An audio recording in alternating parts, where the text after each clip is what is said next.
on locations throughout the world. Standing passengers, please do not lean against the doors. Picture goers, we bring to you new films of interest. Chicago in State is next. Doors open on the left. The miracle of the motion picture. Please be considerate when talking on your phone or listening to electronic devices. Chicago's a nice town if you're looking for pizza. Welcome to 4 Stars, the Chicago Film Podcast, a podcast where we talk about movies set in Chicago. Each episode, we'll be discussing a different movie that's set in or was filmed in the Chicago area, its cultural/historic relationship to Chicago, and whether it's a good representation of the city. We want to figure out what makes Chicago movies different from movies about other cities, and to answer the question of what a Chicago movie even is.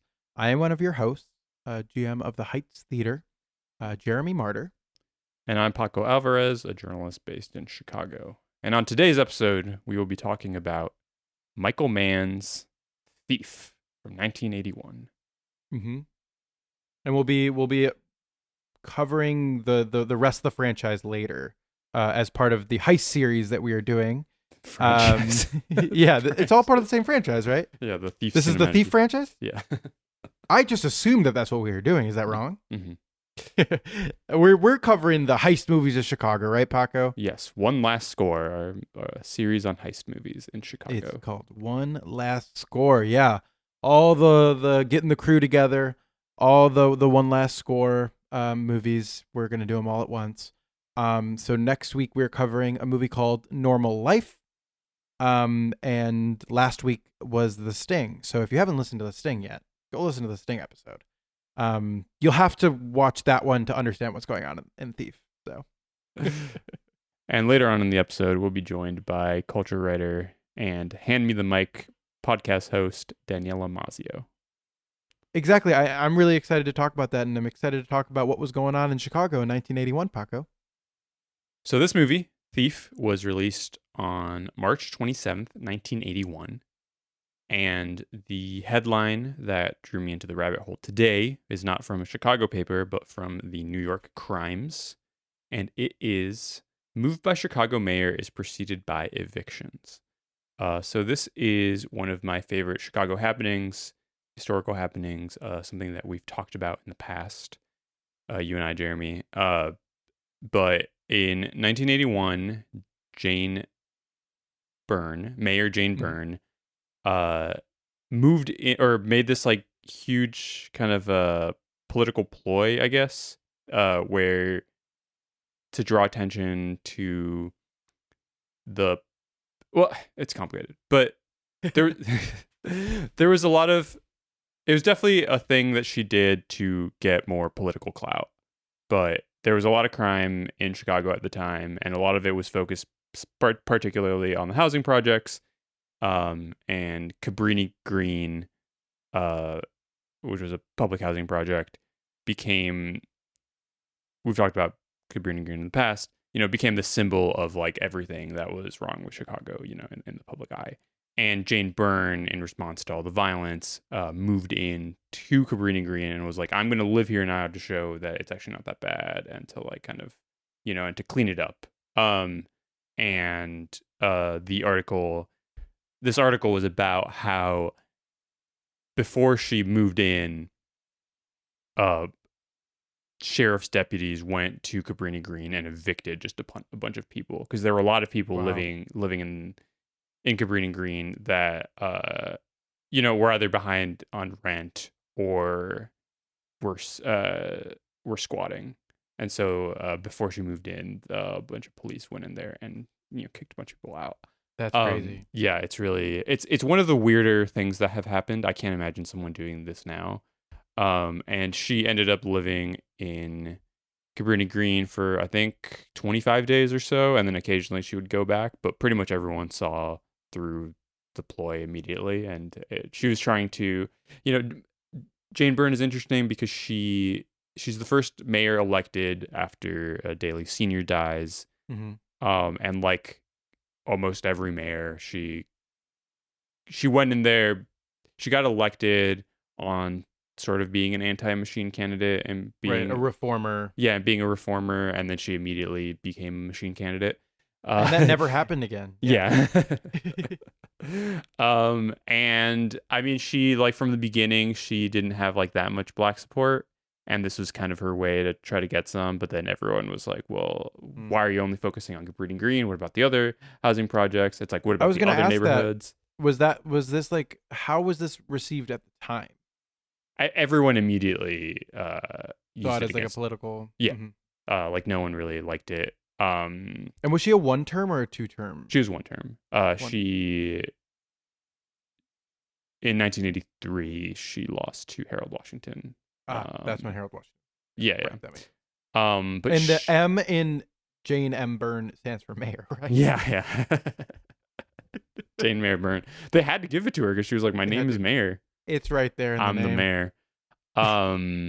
But she, yeah, there were. I think at some point she had like a kind of rally there, and there were a lot of protests from Cabrini Green residents because I mean, like when the few weeks she was there, it did kind of get cleaned up. They closed a bunch of liquor stores in the area, and it essentially became like almost like a military zone where there were cops everywhere and people were being arrested all the time.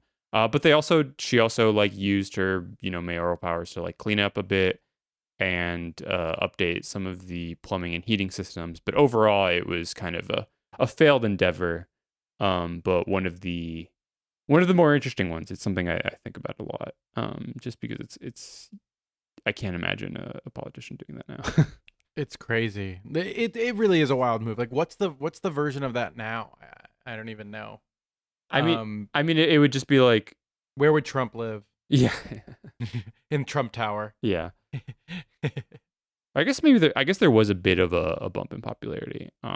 But for the most From part, it, I think because I feel like it's like now historically looked back on, but like maybe was like semi-popular at the time or something, or like maybe know. the residents themselves didn't care for it, but maybe other people were like, okay, like maybe she actually does care about this area and she's not just like Right. believing it. Because so much of Daily Senior's approach to the city was like, I don't give a shit about like the neighborhoods. Like I only care about like the people, like my people, And she was somewhat trying to reach out to the neglected communities, but I don't think that moving in there was really the right move.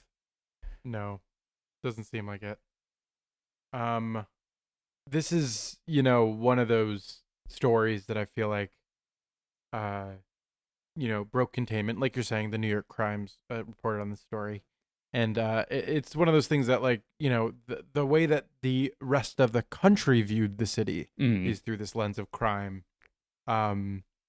So it's interesting to see this as opposed to maybe the local papers, the Chicago Defender paper that was writing on it, like the way that they frame it. It's very interesting. So I would like to sort of keep an eye on that story as we cover other movies from the same era. Yeah. And the way that it sort of frames things. No, yeah, I mean Jane Byrne is an interesting figure just because like she was the first woman mayor. She was this one-term person. She was sort of a reformer, sort of not. She's the only mayor in the city of Chicago who's ever been a woman. We didn't have one after her, did we? Oh, Lori. Forgot about Lori. I thought you were doing a joke. I was like, I completely forgot about Lori. Forgot about Lori life. My bad. I can't forget about Lori. Man, I want her to be on the podcast. I'm sure. Lori, come on. I'm sure she would do it. What would she cover? Yeah, what would she cover? I don't know. I don't know. Let's think on that. Let's think about what's like a really propaganda movie. Yeah, maybe that. Yeah, let's think on it a little. Dark further. Knight. Yeah. Right. Something with bridges. I was trying to think. Anyway, now to our conversation with Daniella Mazzio about the film Thief.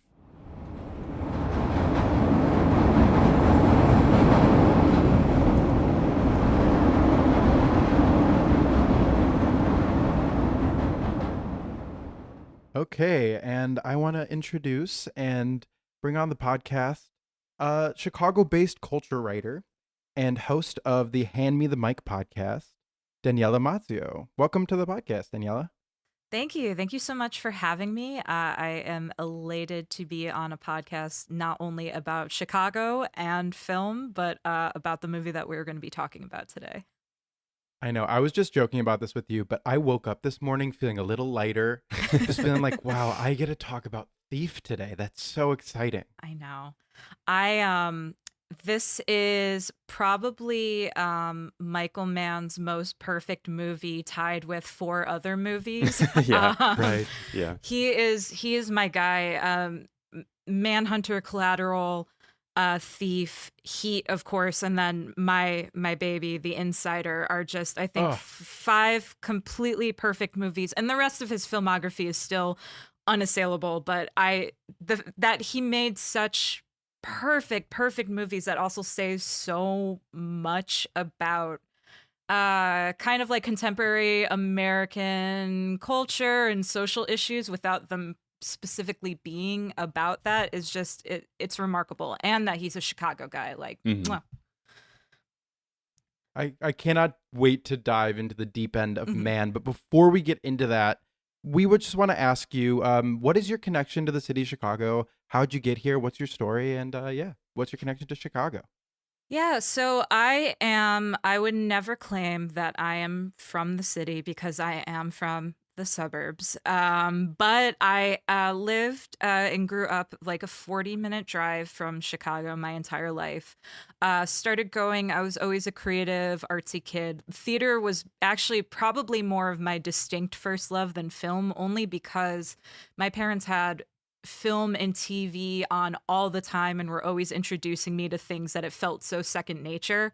But theater, coming to Chicago to see plays and musicals, was really the first time where I was like, this city has an incredible art scene. I want to go into the arts, so this is probably where I want to be. But also, coming here has such a sense of fulfillment and rightness for me. And then as I got older, I was also like, oh, and I want to be into film, and got to slowly learn about Chicago's, film history and film scene, but much more involved with that now. But I went to school for theater at DePaul University, which is when I officially moved to the city. Have been here ever since, which is 13 years now, which is really bonkers to say. But Chicago, I live and die by the city. It is, I never want to live anywhere else. I love a lot of other cities, but this is, for all of its issues, which maybe you can also say about the country, like still my home, still where I want to be. And so, yeah, that is my connection to Chicago. I will also add, I grew up and was raised in the suburbs, but my family is generationally like, our immigrant story is all Chicago. We're not Ellis Island family. It's Italians that immigrated to Chicago, Mexicans that came up directly to Chicago. There's a little bit of Irish there, of course there is. Also, you may hear a cat in the background. My apologies for him. It was really, there's so many generations of my family that grew up in Chicago and in really truly in like the neighborhoods when they were kind of balkanized that the way that they were, with segregation, redlining, and whatnot. And so I really feel a connection to so much history in this city, and so much of my love for it has come from feeling like, grew up in Glendale Heights, but like down deep inside, like I'm a Chicago girl. This is a Chicago family, and that's how it's going to be. It wouldn't be a Chicago immigrant story if there wasn't at least one generation that moved to the suburbs at some point and then back into the city. That's a part of it all. I feel like, Paco and I have said this multiple times on the podcast. We count the entirety of Chicagoland, even though I'm a brat who was born and raised in the city of Chicago my whole life. And I love to be like, you're not from the city. The truth is that the entirety of Chicagoland is the whole story of Chicago. Yeah. Like the suburbs have to be counted in, whether we want to or not. Absolutely. And in the same way that we have to count the Gold Coast, we have to count the neighborhoods we don't like in the city. Like we can't just pick and choose. It's a part of our history. And I think when we're having this intercommunal, inter-Chicago conversation, it's better to be honest about it. Absolutely. And my husband, who I'm sure is overhearing and is going to shoot some daggers at me, but he is born and raised in Chicago, but it's like far, far, far northwest side. Did go to school at Jones, but I'm like, technically you grew up in Chicago, but does that count any more than me? I don't know. Yeah, we count all Chicagoans here, Right. although the which school did you go to is very real. Yes, that's Yeah. very real. Here in the city. So I do understand. But yeah, thank you for sharing that Chicago story. The Michael Mann feeling is one of like this is where I'm from. Mhm. And I'm just gonna dig in, like I'm gonna lift the layers of this city, no matter the grime that's underneath. Yeah. Yeah. And I love that we get to sit here and have this conversation about him together today. Yeah, me too. And Thief is really special for that because it is the one that is set in Chicago before he starts darting off to the oceans. Mhm. And he shoots it so beautifully. I mean, this is my favorite Chicago movie because I've never seen anyone shoot Chicago the way that he does in this one. There is a scene, and I know we'll dig into the movie very shortly, but there's a shot early on, and the first time I saw this movie was a few years ago. I went on a man deep dive, I think coming off of like a bout of COVID, so being like cooped up, and we were like, all right, let's start watching some movies, and just immediately fell in love with the whole filmography. But by the time we got to Thief, there's that scene after we see him do his first hit, and then he comes out and it's dawn, and he comes out to the lakefront, and they're talking about the Sky Chief with this guy who we don't really learn much about otherwise, but they clearly have a rapport. And man captures the Lake Michigan in this way that really he will continue to do with like shooting the Pacific Ocean in many of his other works, or the coast of Miami.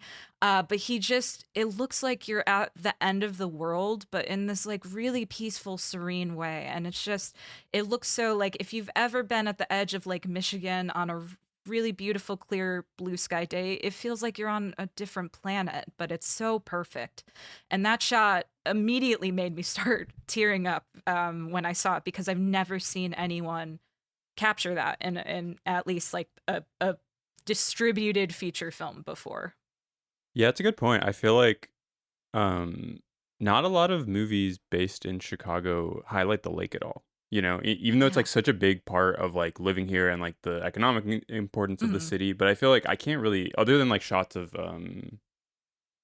like the skyline, I can't really think of that many Right. movies that highlight the lake in the way that that one scene in particular does. Can you, Jeremy? Well, I mean, this is what this project is, right? Of doing a podcast where most of the visions, most of the representation of the city is filmed by people who are not from here. Mm-hmm. Right. You hear that there's a lake if you're not from Chicago, and you imagine what we have here. I'm in Minnesota right now, and there are plenty of lakes here. And if you hear the idea of a lake, it's like, oh yeah, we'll go play by the puddle over there.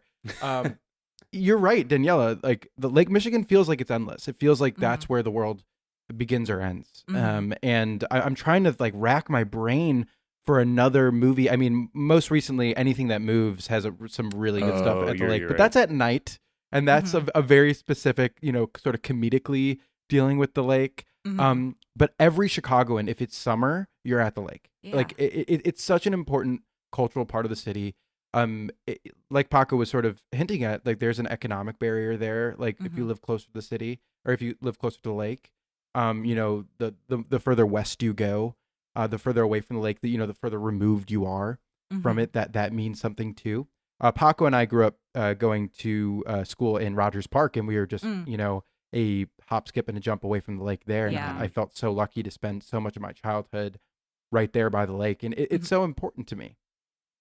Yeah, every time when I would come up to Chicago, little metro day trips with my friends, it would always be, especially in the summer, and this was like the most accessible coming off the metro. This is not even close to my favorite beach, but there's a beach by Navy Pier that we would go to all the time because it was just like, I just want to go straight to the beach, the lake. It was just the fact that we have that access here is fantastic. And like you're saying, if you're not from Chicago, I still am kind of baffled why you wouldn't want to shoot there. It's just like, Right. get it at golden hour. It's a gimme. Yeah. Is that Oak Street Beach? I'm trying to think. I of believe so. Yeah. What? Because like that's when I bike south. That's where I stop always. I'm trying to think of like I think of the beaches as just like good places to stop your bike. I agree, and it's not just the lake that he shoots lovingly. It's Western Ave, and for me that's so Yes. important. Mhm. No one. So let's dive into the movie a little bit Yeah. because I think that this movie, just the way that it begins, the way that the street is just glistening, it's wet. It's the city in either like right, deep into the night or right before dawn. There's just like people at work. You know what I mean? There's criminals, but also people stirring, getting ready, either like leaving their industry late jobs or getting ready for their morning jobs. It's just that like that feeling of that hour of night, and the way that he shoots the neon glow of the city is just absolutely stunning. I cannot believe that this is someone's first feature film. I know. Like, it's just truly the way that someone can just enter so fully formed is shocking to me. I'm going to try not to lean on this too much, but I watched the movie twice in preparation for this. I watched it once just to refresh my memory, and then I watched it a second time with the commentary, which I believe was recorded in 1995, just when like laser discs were like deploying audio commentary. And it's between Mann and James Caan. And one of the things, I highly recommend it to anyone who hasn't listened to it, because it's like a mini masterclass, and it's incredible to hear someone, even though he's a little bit he's like literally working on heat when he does this audio commentary, but still the way that he talks about decisions that he made and the clarity he has with both the emotional beats of a story and the technical reasons that you do things and how those two interplay. It's really incredible, and he has a lot of good tidbits that I couldn't possibly all list, but they're just sprinkled throughout of like, we decided to light it this way for this reason, or like the sound carried this way. He talks at some point about how like this is in LA, but the sound that they captured of like trucks and buses coming by, they changed the pitch of the key of that to go with the score and to time it so that it would hit at very specific points of the dialogue. And to what you're saying, for this to be someone's first feature film, that amount of clarity and specificity, but also care, this didn't seem like a dictatorial set. This seemed like it was really collaborative and about getting everyone really immersed in this world before shooting even happens. It's just it's really cool to listen to and to just hear someone who has such a handle on that so early on. I definitely want to hear more about this, because I did not listen to that audio commentary, and now like my clock brain is ticking. I'm like, okay, so when is it an appropriate amount of time for me to rewatch Thief? Because I watched it twice before this as well. So, so maybe next week I'll do that. Yeah. It's there's one part I want to call out, and I don't want to like jump around too much. I've been on the other side as a host being like, oh God, we're all over the place in the conversation. But the one thing that really stuck with me, and James Caan brings it up, but they both kind of talk about this thought process. In the dialogue, at least Frank's dialogue is never written with contractions, like grammatically contractions in them. So it's never don't, it's do not. And he goes at length about how that was something they talked a lot about before even shooting. And the thought behind it was, when you're in prison for 11 years, you have this sense of time. And it didn't make sense for Frank to be a person who would speed through his talking, who felt like he was running out of time in that way. But it made sense for him to be a person who would maximize that time where he's speaking with the most efficiency and like clarity possible. And that meant speaking in really precise terms. And there's even a moment when they're on the top of the building in LA with Leo, and they ask about the fifth lock or something like that. And Leo kind of comes back and imitates Frank a little bit. And that even includes like not speaking with a contraction, like being like, no, there is not. And it's like such a small detail that is really hard for someone would really have to go line by line to pick that up. But when you hear it parsed out that way, it makes complete sense. And is again kind of comes to this idea of that is a technical, form decision, but it really makes this character feel completely natural, like extremely lived in. I love that a movie that like this has decisions that were made like that were not told to the audience. Like that 15 years later, that in an audio commentary, that is where you're learning that. But when you're watching it, that's just the way the character speaks. Right. That's the way the character lives. There's not 1 second where I'm thinking about James Caan, like the actor. I'm thinking about the character. Yeah. I'm thinking about Frank, and I'm living in his life. And that is a series of decisions like that. I love hearing about little details of what went into forming a character. Yeah, definitely. I feel like Michael Mann, I mean, one of the highlights of his filmmaking is just like the sheer amount of work that goes into every single detail. He's just like truly like the most working film director, just because like he'll just do like months of research on like tiny aspects of a movie that you don't notice, but like they like it all fits into like the texture of it, But I read this book called, I think it's called, let me look at the title. Brag, Paco read a book. Yeah. It was by a French guy, a French like kind of theory headed guy. It's called Michael Mann, A Contemporary Retrospective. It's pretty good. It like goes through all of his, I got it from the library because it's like $60. It goes through like all of Michael Mann's movies. And just talks about like, it's mostly like analysis. So it's not like if you want to learn a lot of facts, like you might not. I also like some of the stuff that he says, that the author says in the book, I would later look up, and it turns out they weren't true. But well, you didn't pay for those falsehoods. Yeah. So it's fine.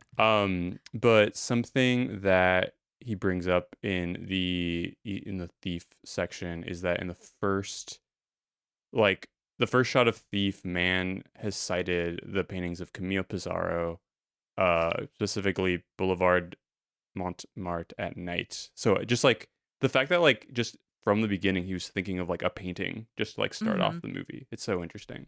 But yeah, but the thing about the research, before he did Thief, he did Jericho Mile. Which, right. Have you guys seen that? I have not. Okay. It's pretty solid. I would say there's a lot of like thematic similarities to Thief and other Michael Mann stuff, even if there's not like it's not as good, but it's still, I think it's actually, I liked it more than I thought I would. But before that he did another movie, or he helped write another movie called Straight Time, with Dustin Hoffman, which is about, it was just based on this book called No Beast So Fierce by Edward Bunker. Anyway, Michael Mann ended up doing like 3 months of research at a prison just to like help write the script for Straight Time, and they didn't even use that script. But then he was able to use that research when he was like writing, like just I think writing the character of Frank and writing like his experiences and like kind of, and I feel like so much of his, after watching Jericho Mile and reading all that stuff about Michael Mann's experiences doing research in prison, I feel like so much of Frank's character is imbued with his experiences there, even if you don't necessarily see them. Like there's the one scene, the diner scene, where he kind of talks about how what he had to like do to himself to like live there. But I feel like other than that, like so much of his life is like making sure he does not have to get to that place again, Yeah. And I mean, in terms of research, I think that is the other Chicago thing that's really cool about this movie, because Chicago cops and Chicago criminals were consultants on this movie, including, I believe, like the most like respected in terms of like skill safe cracking team like in the country was on Grand and Ogden, and that's where they tapped in for consulting, and were truly like learning all of the tools of the trade. But I think this is so important, and this is where I'm going to immediately start jumping into like my political spiel about this movie, which is it's a labor movie, and it's a really great labor movie, and that's also what makes it so Chicago. And it comes up in the commentary a little bit, the immersion of them understanding the full mechanics of this trade, which also comes down to like the scene where they're talking about with the guy who's developing the tools for them, who by the way is played by other Chicago director Andrew Davis's dad, Nate Davis. Oh, whoa. Great stuff. But when they're talking about all of that, they're getting really into the nitty gritty of like, this is what copper does, this is what steel does. And they're throwing out a lot of jargon. And they even say in the commentary, it's not important for the audience to understand what that means, but Michael Mann has to know what that means. And James Caan has to know what that means. And they learn so much of the science of like safe cracking, which is, you know, in the movie, you see this is really no different than like any other trade set that we see that is fading at this point in 1981, and especially in Chicago, which the use of all of these manufacturing districts that are currently, or at the time, were really starting to slow down. And then obviously now they're barely existent, but the integration of all of that just creates such this rich texture that is both really successful from a story and character standpoint, where yeah, you don't need to understand everything everyone's talking about when they're talking about the job, but it's their confidence in knowing it. It's that they're handling real tools. They're really handling, you know, magnesium on fire in a pipe that's like 8,000 degrees. Like they're doing all of this themselves, but because they learn the tricks of the trade. And so it's really immersive from the character and story standpoint, because you feel that effortlessness. Like you said, I believe Jeremy, you said, you know, I'm not watching James Caan, I'm watching this character. But then you also have this really cool representation of what this movie is also getting at, with like the amount of labor and skill set that goes into this work, that goes into whether you are a career criminal or just a guy who like knows his science and who knows his metals and is doing, you know, plating or is doing car manufacturing. Like that is all present as part of the texture. And I think Mann just has such a good handle of, again, making sure that plot and character and theme are like always really intertwined with form and technical decisions. And it's just, I don't think it gets any better on that front than it does in this movie, just because of, you know, we're on Halstead, we're on Western, we're by these bridges, we're by, you know, Tomping Park, by this huge, you know, bridge, and, you know, again, some like a manufacturing park at the time. I don't know if Tomping was, but I know around there was a lot of manufacturing. And so it's just, you kind of just believe that Frank is a working class Chicago guy who is now being, you know, being pinched essentially by both like authority and also by his boss, which is really relatable, really, really Chicago. Chicago's a huge labor city and home of so much like labor movements and like significant work that has made labor better for everyone. And so it's just, it's really cool. It just all comes together in such a like multi-layered way. That's the end of that monologue. You're exactly right, though. You're hitting something right on the head of the nail here. That so much of talking about labor in this city skips past like the everyday lives of the people and the aesthetics of the world that they live in.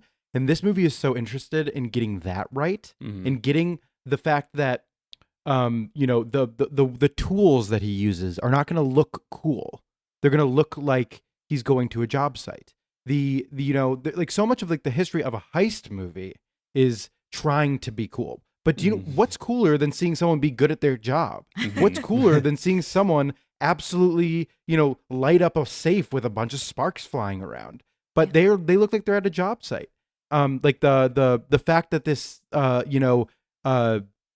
this crime is happening at like a place called LNA Plating, which looks like Right. it's right off of Elston. You know what I mean? Like, Mhm. like there's just like up and down the river. There's just like these manufacturing plants. There's these, you know, parking lots. There's these like spaces that these people inhabit that he's so focused on the details that you just totally understand the world in which that they live in, and in many ways are trying to escape. Yeah. Yeah, definitely. And I guess it's so interesting that this movie is so embedded in kind of manufacturing, like you were talking about, Danielle, given like what was going on economically at the time, which is like that's like as like the city's like starting to like it's trending downwards, you know, like the factoryness of the city is kind of this movie is taking place at an interesting point where you know manufacturing is going down.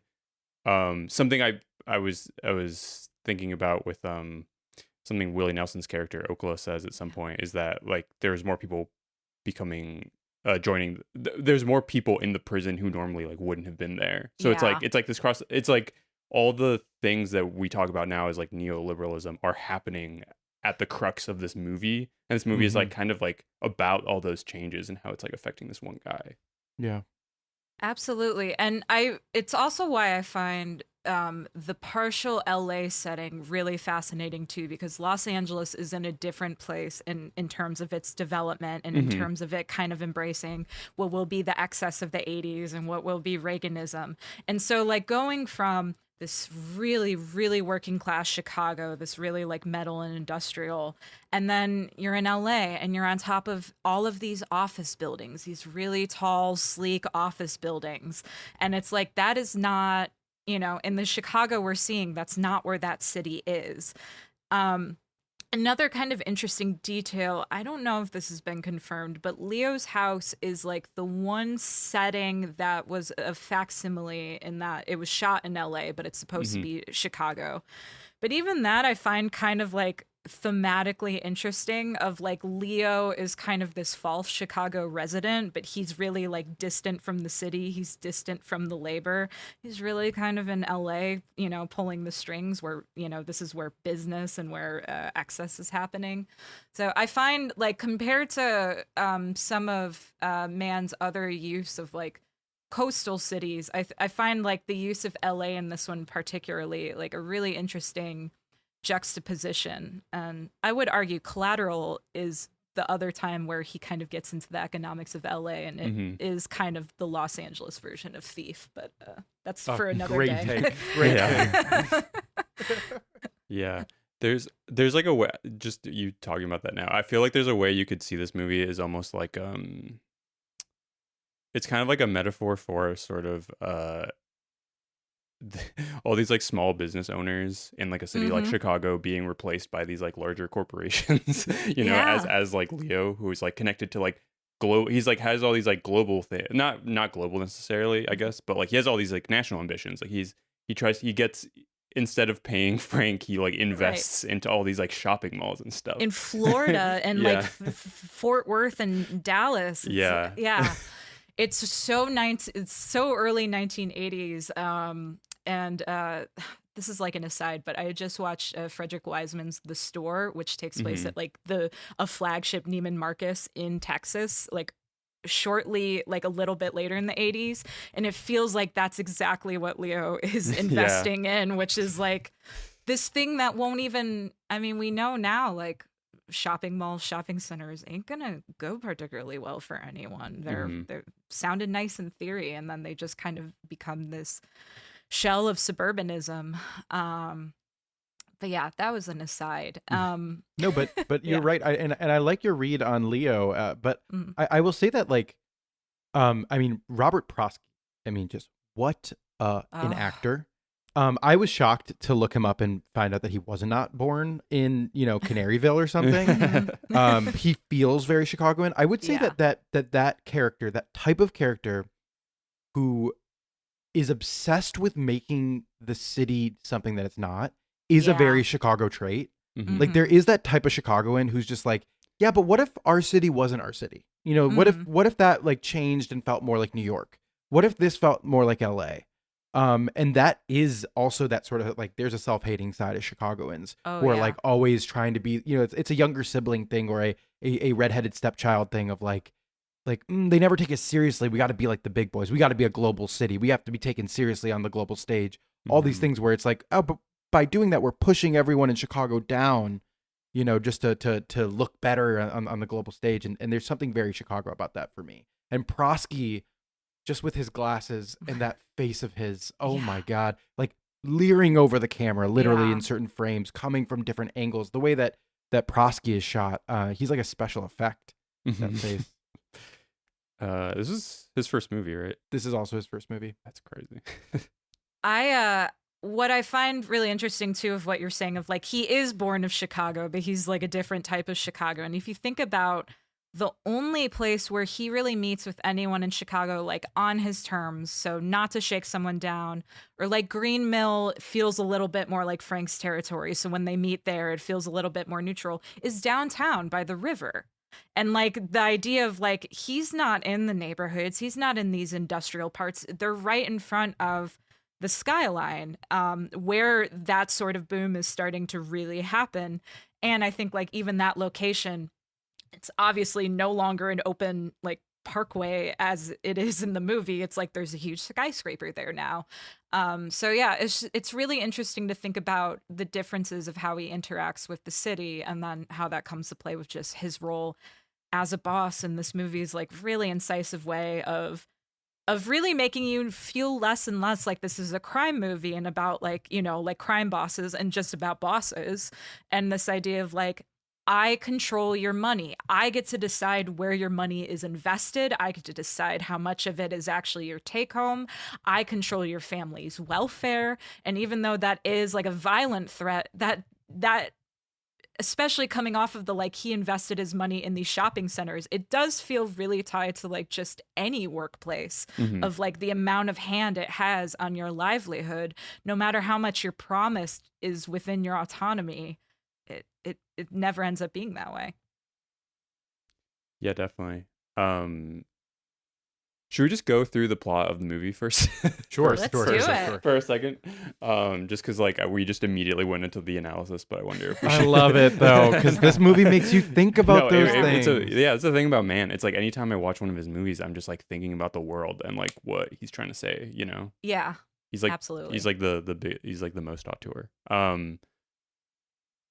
Do you want to do it, Jeremy? You're always better. So what happens with the plot?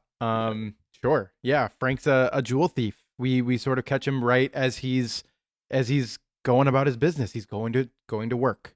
We watch him methodically steal these diamonds. And then he meets at a diner. He meets a prospective seller, who tells him that he can connect him, or that the next rung of the ladder of crime wants to meet him. And James Caan is like, no, thank you. What does he say? Like, if I want to meet someone, I'll go to a fucking country club. Yeah. Really, really funny. But eventually, because he's so valuable, this meeting is forced upon him. Meanwhile, he's sort of starts this love affair with a character played by Tuesday Weld. What's her name in the film? Jessie. Yeah. Jessie. Just a top tier performer, and just what a relationship between these two. She seems like to be the only person he can express his feelings to, and everything else goes deep down inside. What am I missing here in terms of this? Leo. Plot. Yeah. The boss that he's introduced to is, runs this Chicago outfit, and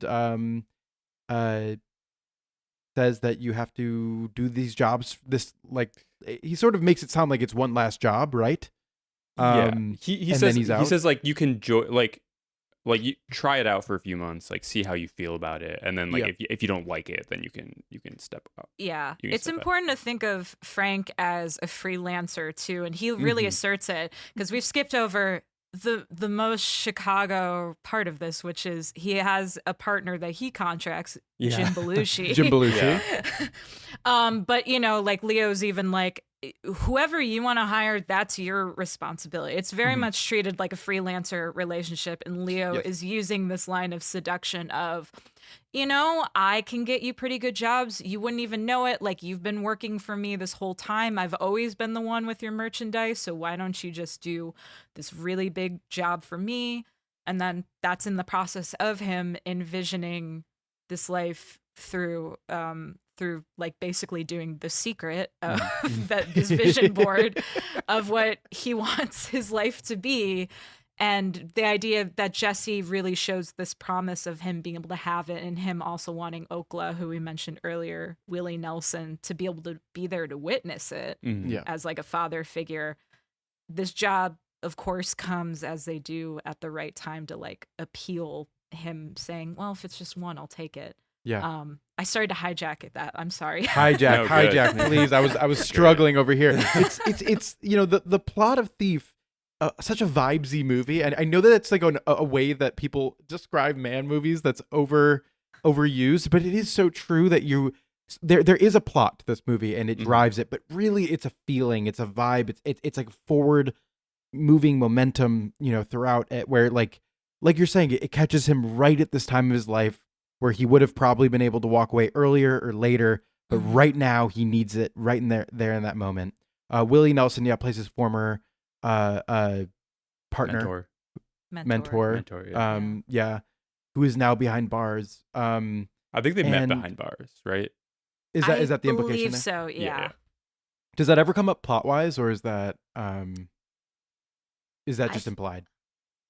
I don't Does remember. it come up in the diner scene? I Yeah. should know this. I watched in like the last 24 That's what hours. I'm saying, Yeah. though. It's like there's so much of this is obscured behind language and looks and feeling, Yeah. where it's like, yes, I'm listening to the dialogue, and yes, the dialogue is so good, and some of the lines that they say are so well put together. But I do think that so much of this movie is a feeling. So much of this movie is this inevitable, when it leads up to this explosive ending, which we'll get to, it feels like the only way that this movie could end. Mm-hmm. When Yeah. there's almost like a false ending in the middle, where they get to have a happy ending in the middle of the movie, before it all comes back down to earth into the grime and the muck of working life. And this movie is fantastic. It's a 10 out of 10. Yeah, and I would say, like, I think part of it too of like us trying to remember is because, again, to go back to man's effortlessness here, and James Caan's, like, James Caan's performance, absolutely fucking incredible here, just doing like really remarkable interior work. Some of his facial expressions are just it's another cliche, but like, say so much with saying so little. But the effortlessness of these elements also make so many details feel a given that you can't necessarily parse. Oh, did someone say this specifically? Or is this just so well communicated in the language of the movie that maybe they don't actually say Okla and Frank met in prison, but you just like have that sense of like they came from the same place. There's this mentorship in a sort of like protective, fatherly way, and there's the duality between Leo and Okla, because every movie also has to be about fathers and sons, of like Frank looking for a father figure, about to lose one, and one who again steps in at just the right time. Okla is about to die, and Leo comes in as they're coming to the close of this one, what Frank thinks is this one job. And Leo, after Frank turns down initially the idea of investing into these shopping centers, Leo has the proposition, well, why don't I help you? You and Jesse want to adopt a baby? I can get you a baby. And doing, again, like, the tone he uses to go again to Robert Protsky's performance is just that switch, that he very paternal, but he's also like taking up space in the booth. His body language is very like, you should trust me. Why aren't you coming to me? I got you. And I think even in the commentary, man talks about like, this is a Faustian bargain that Frank has no idea he's making, because Leo is being so the perfect amount of like seduction in this moment. Yeah, definitely. There's I guess speaking of the father figure thing, there's a line that stuck out to me. I think it's when Leo and Frank talk about I think when they meet the first time, and Leo literally says, "I'd be your father. Like I'd provide you for everything." And I guess like that's almost like the promise that bosses and capitalism give you. It's like, oh well, like you just have to work, and like we'll figure everything, we'll control everything else. But it's like, no, obviously that's not what's gonna happen. Yeah. And he should never. It's really like the moment of saying yes to the offer of having a baby is when that bargain is sold, because now he has something over him. And as he says, like, you don't own that baby. I bought that baby. I'm leasing him. You're renting from me, which is a crazy, like, just that flip again, to go to the scene where he's looming over him and the camera shows him like turn upside down and he's speaking down at Frank. How absolutely aggressive and mean and like just really inhuman he seems in that moment, in that turn from their conversation in the grain mill. It's really excellent but upsetting work. I think that like in the writing of this film, there will be like so much process. There'll be so much, like you're saying, you don't need to listen to every word. The audience doesn't need to understand every moment. And then there'll be a clarifying line, and it won't be very subtle. It'll be very blunt and straightforward. And it'll be from the characters' mouths themselves. And so it's sort of, it's not the movie just telling you like straight to camera. It's the characters being blunt, but it in fact gets across so much information in such a short period of time. And then it's right back to the process. So we're right back into the working. We're right back into the visuals. We're right back into a driving scene. And it just helps you understand what's going on in the plot without, having a 20-minute long dialogue scene. And I feel like those like sort of blunt, straightforward, lines of dialogue are what they now teach in screenwriting classes not to do. They sort of be like, oh, you have to obscure it, or you have dole out a little information here and a little information there while you start talking about the day. But it's interesting that man just bulldozes through, tells you exactly, talks about the means of production. And then and then barrels right past that, and then it's about other stuff. So it's like, okay, so now I understand in what language we're talking about.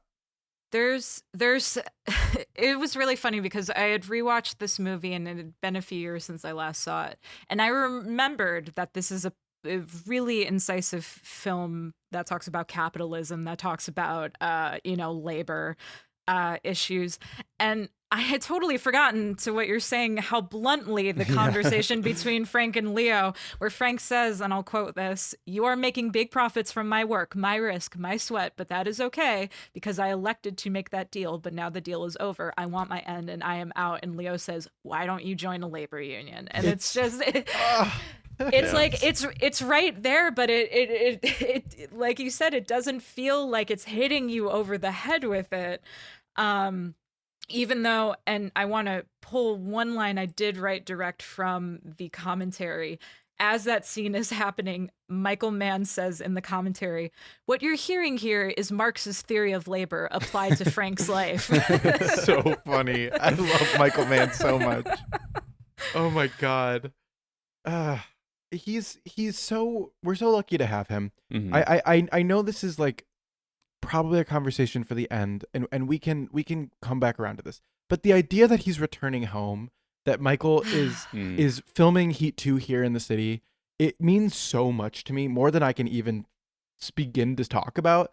The fact that the boy's coming home to Chicago, and that things are opening up again. I have filming location Chicago notifications daily now, so that I can see. I have a feeling they're going to use like the Bear uses The Fugitive or whatever. Like it won't say Heat 2, but I'm trying to lock it down. Yeah, exactly. What are going to be the code names for each? Where's Adam Driver? Going to go get coffee.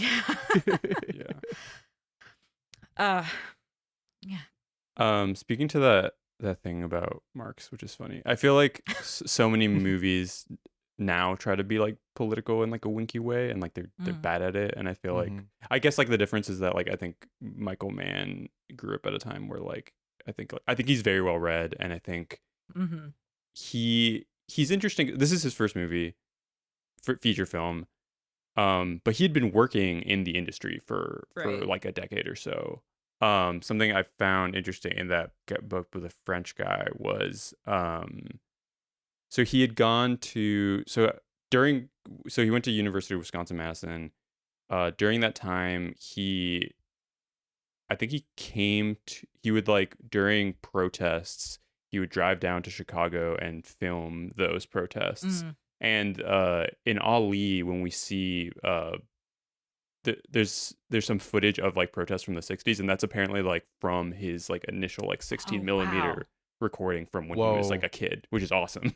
I had no idea about that. That's yeah. so cool. And then after Wisconsin, he went to London for film school, and he got on he somehow made it onto a crew for NBC to film the Paris riots in 1968. So like he just like grew up like so embedded into like in all this theory and all this like these ways of like looking at the world. And it's so interesting that like obviously I'm going towards every movie trying to like figure out some kind of like whatever critique it's trying to make of the world. And like sometimes it's hard, it's easier than other times, but I feel like Michael Mann, he's like baking that into all his movies. Like it's not just that like I'm doing that because I like to do that in movies. Like I feel like he wants you to get that out of it.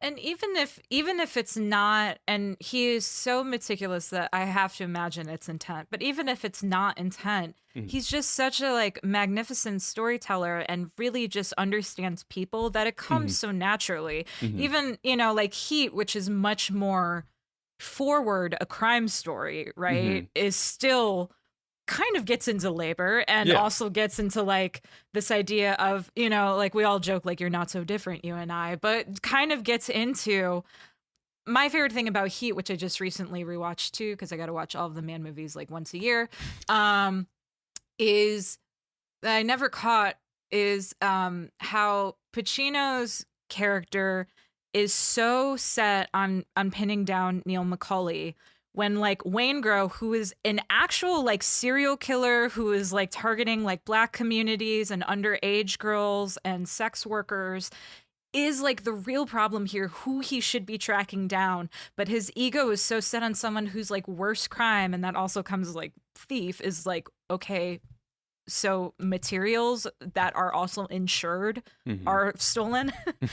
and just like whether that's intentional or not, that's just like such an inherent thing to naturally come out of the way that Heat is constructed, whether it's intentionally like a political commentary or just a way that he constructed how he has blinders on to anything but getting Neil McCauley. It's just so well thought out from every standpoint. You're inherently going to see the problems in the world because it is of the world. Yeah, definitely. That's an interesting point about Winger. I feel like I think about a lot in, there's a similar thing in Miami Vice where it's like they're so caught up in like breaking up this cartel, but they also like are perpetuating the drug trade as they're doing it. Like, between like the beginning and the end of the movie, like nothing substantially changes because like they just did what the drug traffickers did. He's pushed past propaganda. He's gotten so close to the police that he's gotten on the other side of just being like, well, the police are kind of just cool with him showing it as it is. Yeah. And that's why like all of he's the best at representing the police because he's like gotten so deeply embedded that they kind of relaxed around him a little bit to be like, well, we've sort of set up this to make it look like that or whatever. Like so much of his plot is about, how cops and robbers are so close together.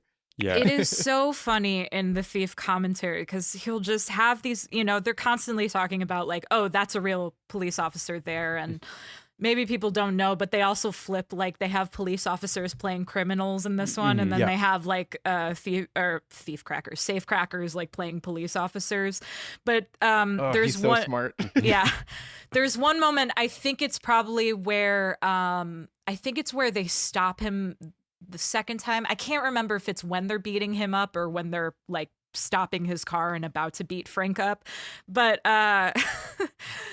Michael Mann says something to the effect of like, yeah, they're doing, that's how they would actually get them.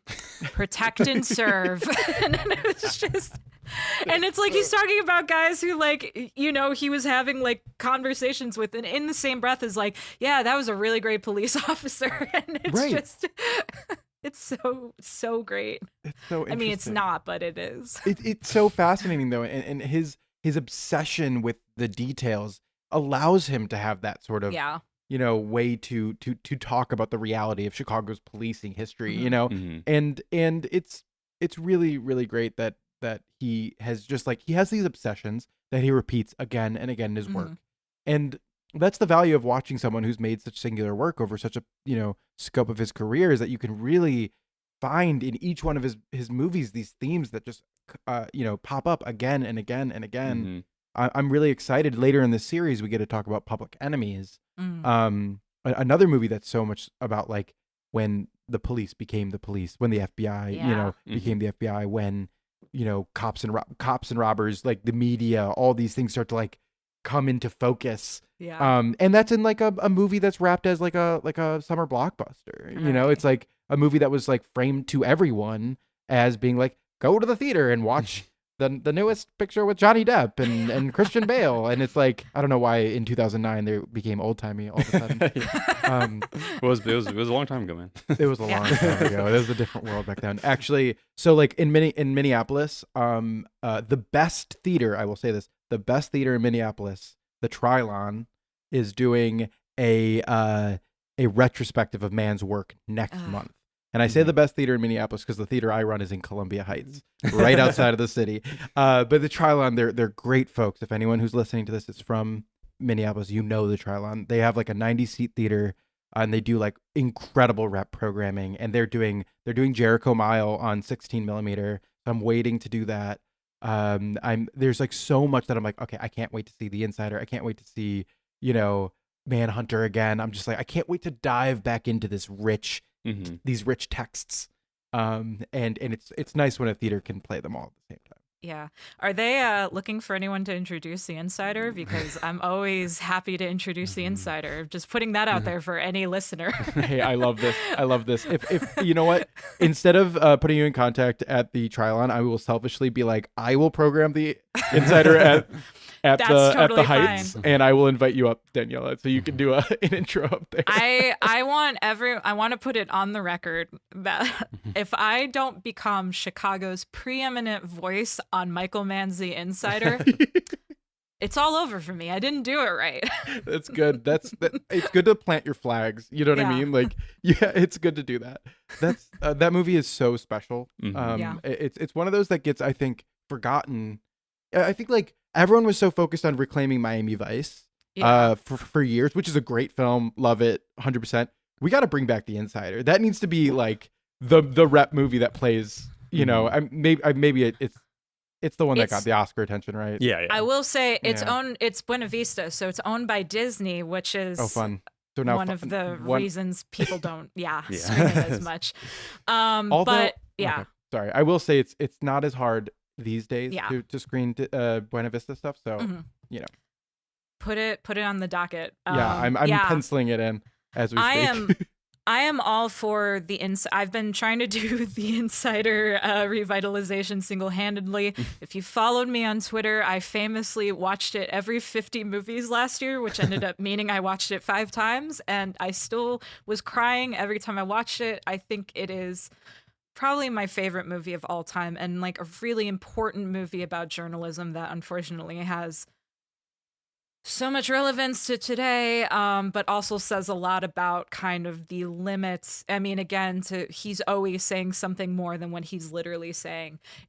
The way that he structures that movie, using his recurring theme of duality, which I want to ask you guys about in a second. But in terms of The Insider, using the theme of duality to like zoom in with like, everyone can understand what's wrong with like a cigarette company, doing a cover up and the importance of a whistleblower.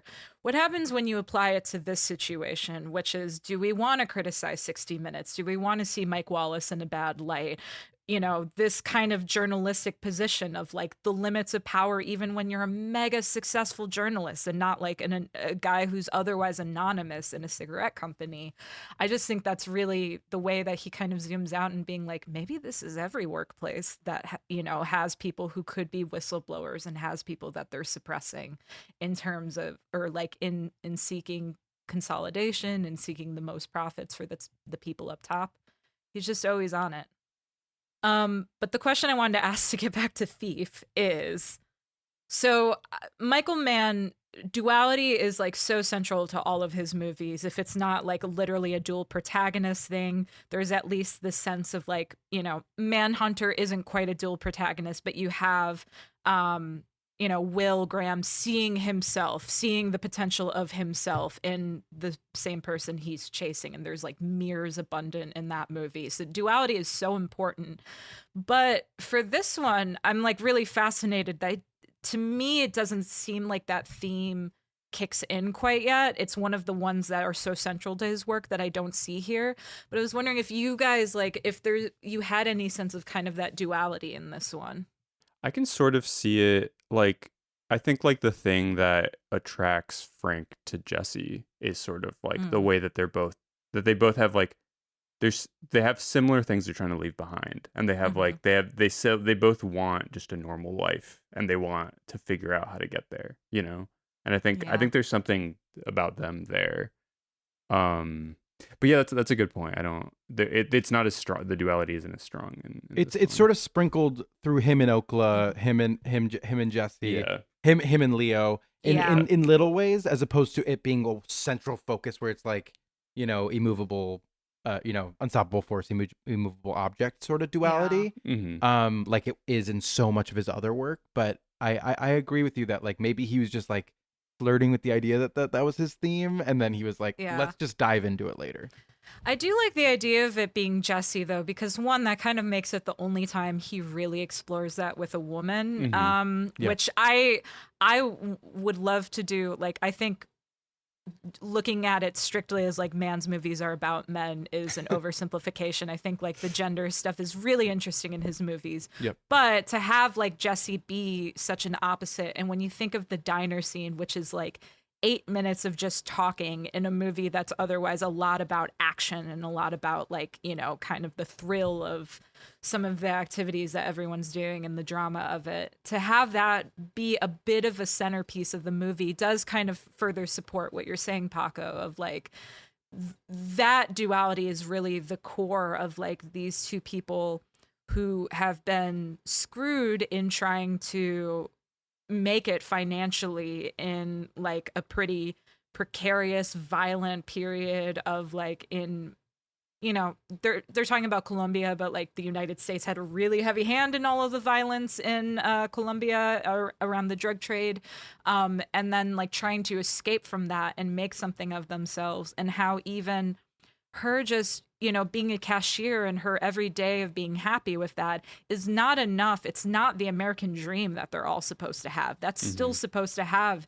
the husband and the house and the baby. So I do see that. I think that's really interesting to think of like Jesse and Frank as like the duels.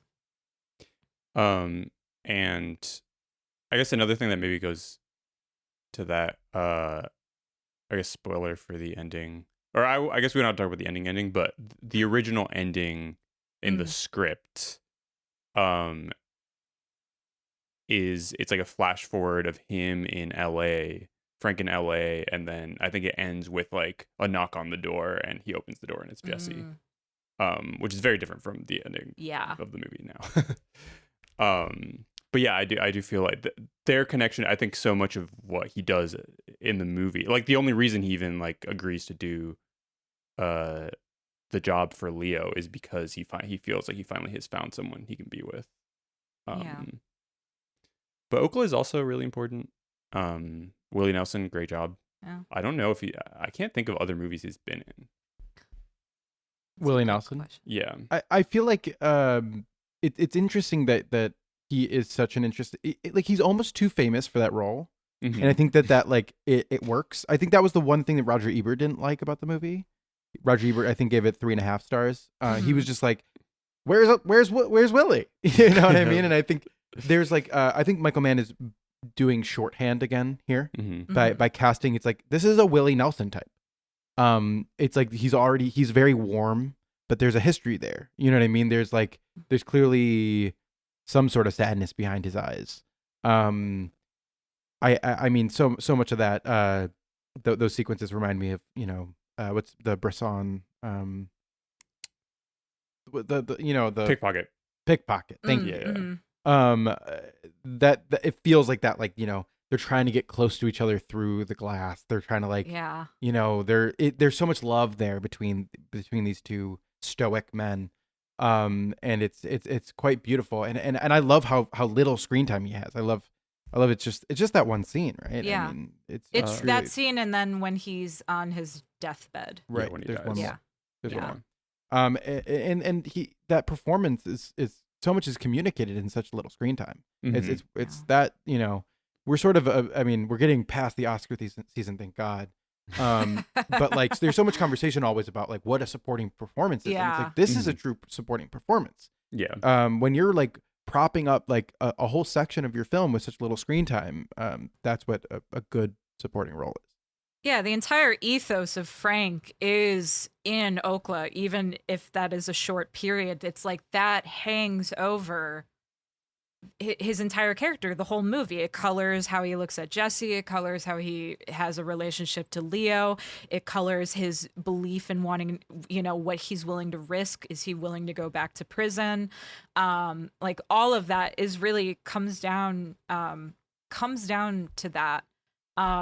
He has been in other movies. He was in Swing Vote. Is that was the also 2008 one? The Yeah. Kevin Costner movie? Yeah. Like the one where he's the one last voter. Yeah. I would trust Willie Nelson. He plays himself a lot, or it looks like he's in, I don't know if these are actually straight to video movies, but like movies that were really small, it seems like, but he like plays himself in Yeah, which stoner comedy? Right. He's in Zoolander 2. He's in an episode of Miami Vice. He's in a lot of the Dukes of Hazzard. He was Uncle Jesse Duke in the Dukes of Hazzard movie with Jessica Simpson. So, yeah. So he's a big star. I do remember when that movie was coming out, they were like the Dukes of Hazzard, and I was like, "What is this? This did not survive. Yeah. Like whatever the '90s was killed Dukes of Hazzard. Sorry."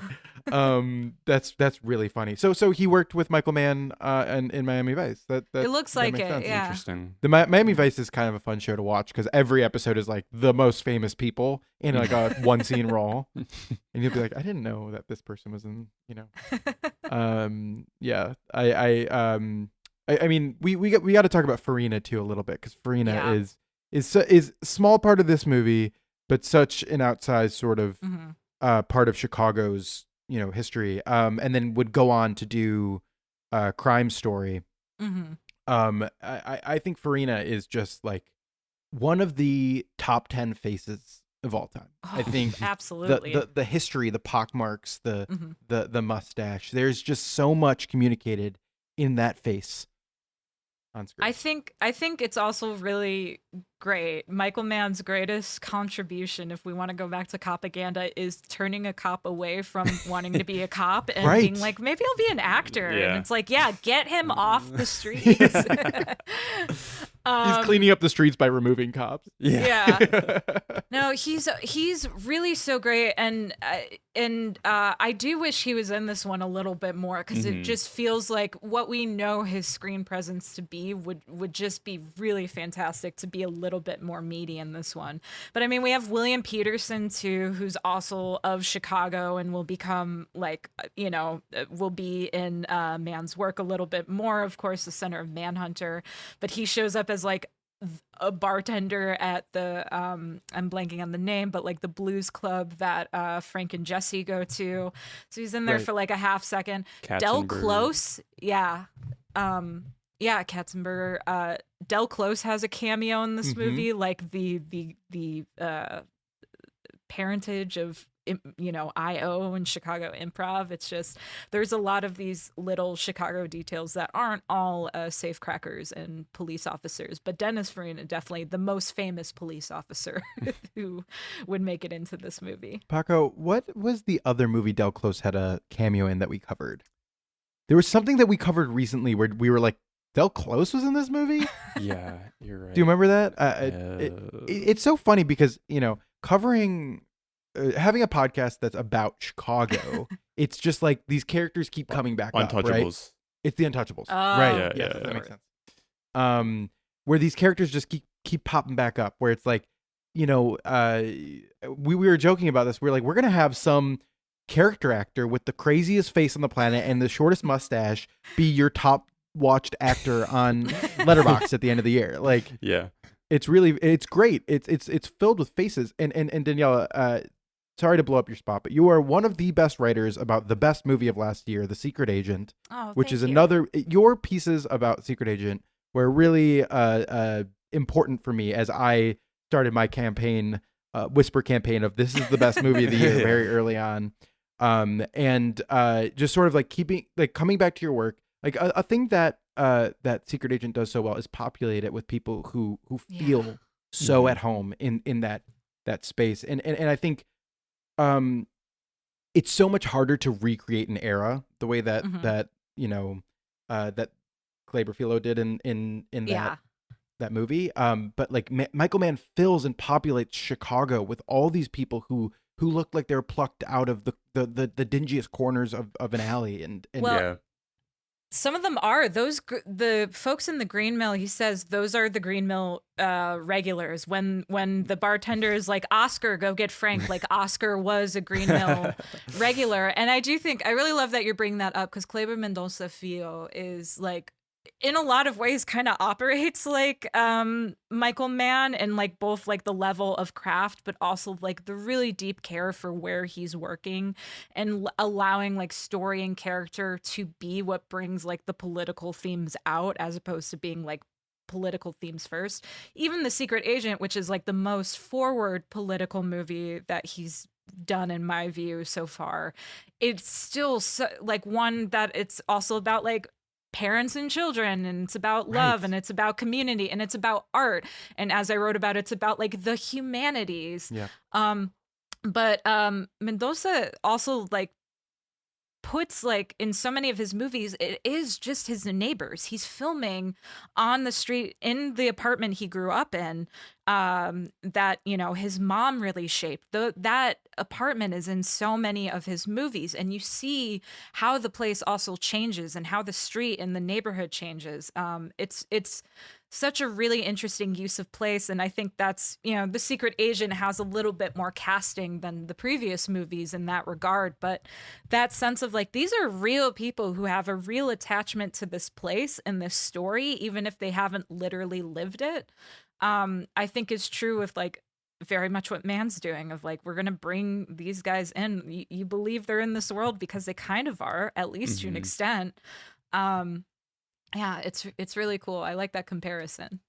I could watch The Secret Agent in the same way that I can watch a Michael Mann movie just at any point. And going back through the rest of his work, while in after I watched Secret Agent, I was like, who is this director? And because I had only seen Bacurau, and I was watching some of his other films, just going like, wow, like he really gets it. Like, and it's so rare to have those directors who it's like every movie is hitting, every movie is saying the thing that you've been thinking. And Michael Mann is one of those for me that I think is like sort of sometimes treated like a film school guy. Yeah. Where I'm like, that's so and I think that's usually probably just a problem with film conversation more than a problem with the filmmaker almost always.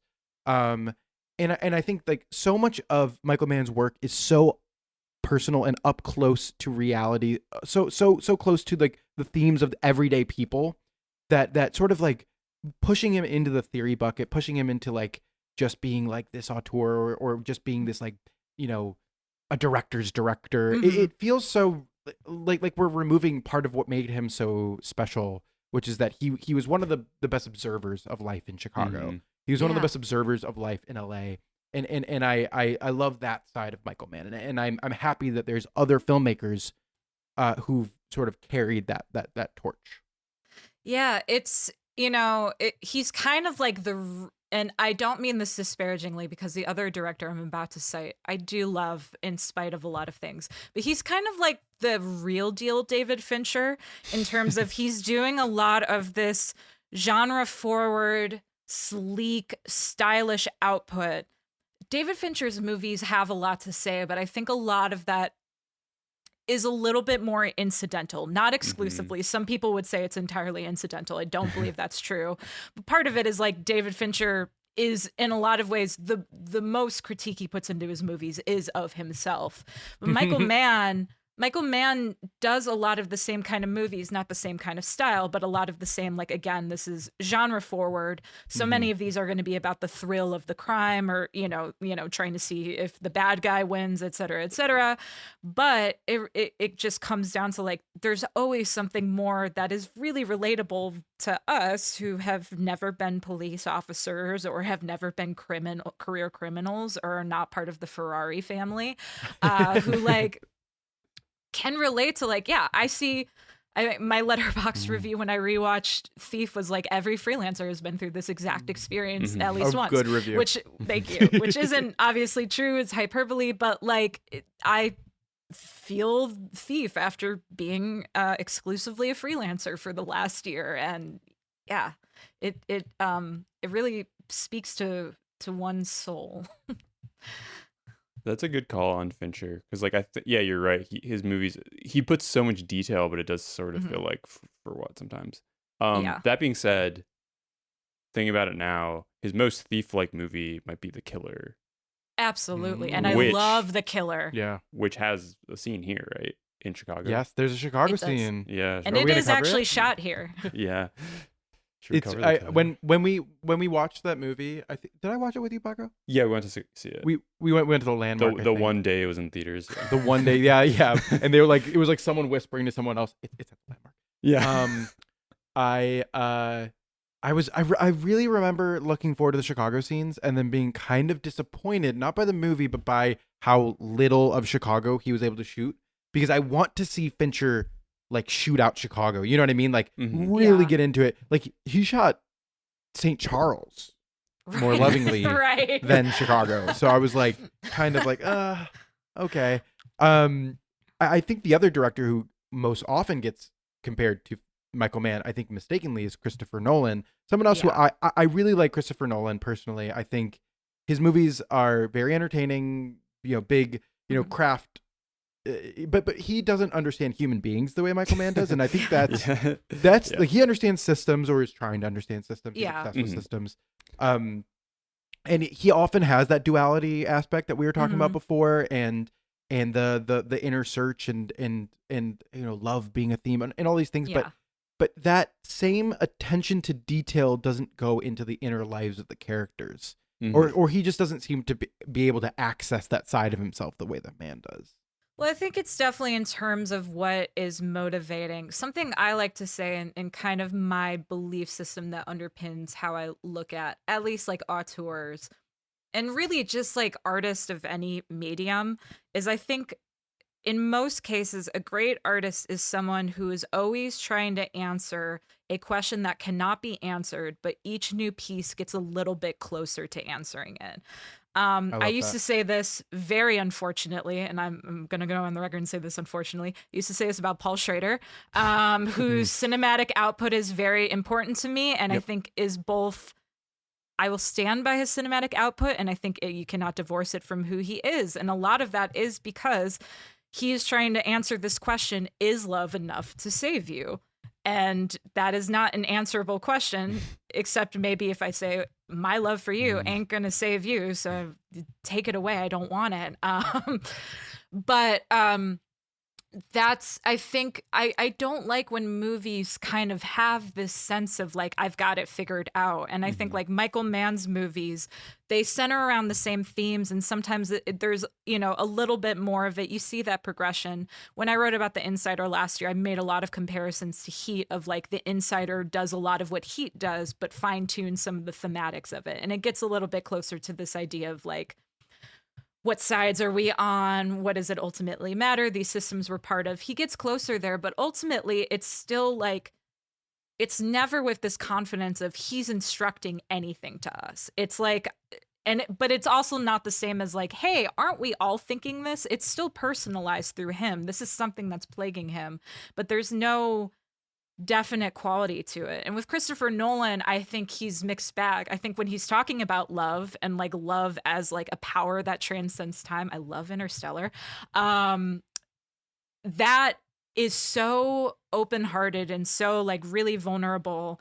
And so like in the case of Interstellar, like something you literally can't pin down. It's like, on the fifth dimension or something.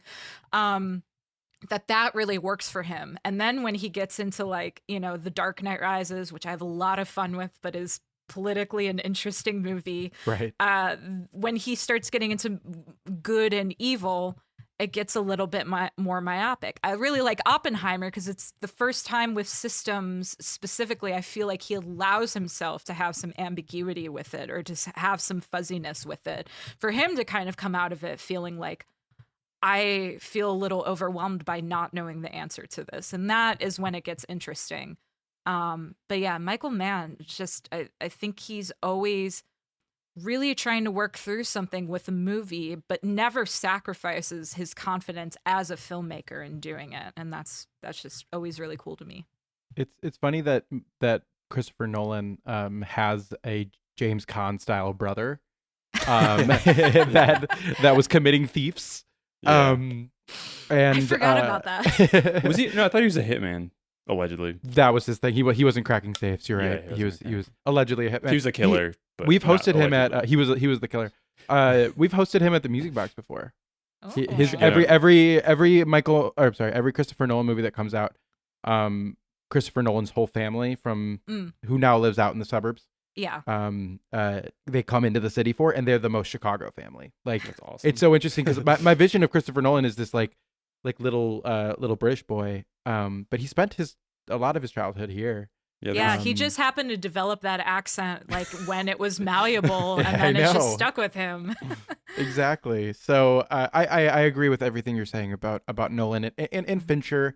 And are there other directors that we can, for people who are watching this movie and are like, I want more Thief, other than going down the Man rabbit hole, which they should, is there other like offshoots that we're not mentioning? Because I feel like there are, like, there's kind of the Walter Hill path that people can walk, Yeah, I was about to say but like, who else comes to mind? Well, I would have said for a long time Paul Schrader, but no one needs to deep dive. I know, but it's a bummer. I think his movies are very similarly really like character and plot driven, but ultimately say a lot, especially in like the first half of his career, and then kind of as he's resumed with his Man in a Room, quadrology or whatever it is. But again, like it's up to you if you want to deep dive into his filmography. I think there's a lot of worthwhile stuff. He's not a worthwhile person. The other person I would say, because I was already thinking about this as we were talking, and this would be my other favorite, like, working American director right now next to Mann, is Kelly Reichardt, who is stylistically very different, but in her handle of kind of handling like the story of America in really like enclosed stories, really a lot of similar themes too, of like duality or seeing yourself in another person, with like, it's always about capitalism in her movies. And like the mastermind isn't Thief in a lot of ways, but you could kind of say the mastermind is Thief in a lot of ways. It's her Thief. Yeah. It is her. It's through her lens, like it sort of refracts and comes out very different, but that's what a singular artist is. And I think My answer, my canned answer, is someone I don't like very much, which is Mhm. Nicholas Winding Refn, Mm, who mhm. is one of those stylists that people really respond to, and I just have never really responded to his work very well. But is someone who I think is very inspired by Michael Mann Oh and his yeah. neons, his obsessions, representations of masculinity, all these Yeah. things. That feels very man coded. So it's interesting that you pulled Kelly Reichardt, who thematically and visually, through her lens, it looks very different. You know what I mean? And Yeah. and I think it's very simplistic to go to Refn, but it's sort of what he's going for. You don't get Drive without Thief. Like, Mhm. absolutely. I also just like the term man coded. I think Yeah. Paco and I both chuckled at that, but yeah, no, I mean, absolutely. Yeah. We have some notes from, I don't know how, whenever we recorded. This is our second Oh time yeah, recording. this is one of these movies, Daniela, that we tried to do this podcast in the pandemic, Oh. and we didn't release any of the episodes because they're unlistenable. We were like mostly drunk. Like that Yeah. was the we recorded that podcast in the era of the pandemic we all went through, where we were like, what if alcohol helps this feeling? Yeah. And And so a we lot all of gained like 30 pounds from yeah, it. yeah. It was like right after the sourdough starter. Yeah. And we yeah. So you have notes from last time we recorded this podcast. Yeah, we brought up the Safdies apparently. Oh, Um, I could see Oh, that. yeah. which Makes like sense. they wish, but like yeah, sort of. Yeah, but like everyone wishes. It's like Yeah. everyone's trying to bottle this feeling. Mhm. And so much of their style is also so many of those New York auteurs. Yeah, Cassavetes. The Cassavetes thing, that Atlantic City. There's so many other things that is going into their specific stew. But I could see the Michael Mann. Mhm. We have a note that just says Uncut Gems, the other side of the jewel. Funny. Wow. Deep thought. I would like which basketball player would show up in a Michael Mann movie. That's what I need to figure out. That'd be awesome. I mean, you know what? You could have had Michael Jordan. Ooh, and then like deep 90s, like Yeah. right when he retired. Yeah. Yeah. Oh, that would be good. Instead of Space Jam, he could have been making Yeah, Heat. he could have been in He Heat. could have Yeah. been in Heat. That's funny. Yeah, I wonder who he'll get for Heat 2. Which basketball player is gonna like who's the most maybe like Wembanyama or someone. Yeah. Someone That'd be really visually Yeah. striking. Someone who also reads a lot of Marx. Yeah. Exactly I- right. I've named all of the basketball players I know. So we that's will where we I will check out of end the- this we will end this conversation here. I do find so that this is such a rich text. I think Mhm. one area of conversation we haven't gotten to yet, which I really want to talk with you guys about, is the Tangerine Dream score. Just the feeling, the tone setting that the score does.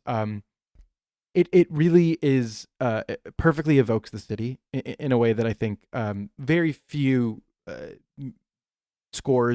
musical compositions have been able to do.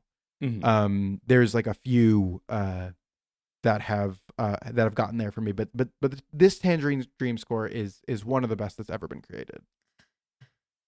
Yeah, that is another piece of the commentary, though I think Mann has talked about this outside of the commentary as well, because I think he's gone on the record several times that originally his vision for this movie was Chicago blues. He wanted it to be really steeped in Chicago, but he felt that what that would do is make it too specific to the city and would kind of alienate some listeners. I have a hard time. I would love to hear him do any movie with the Chicago blues score. Please, Michael. But I do have a hard time. It would feel almost a little Taxi Driver to have like that kind of like if you're getting like saxophone and like horns in there with like the late night setting.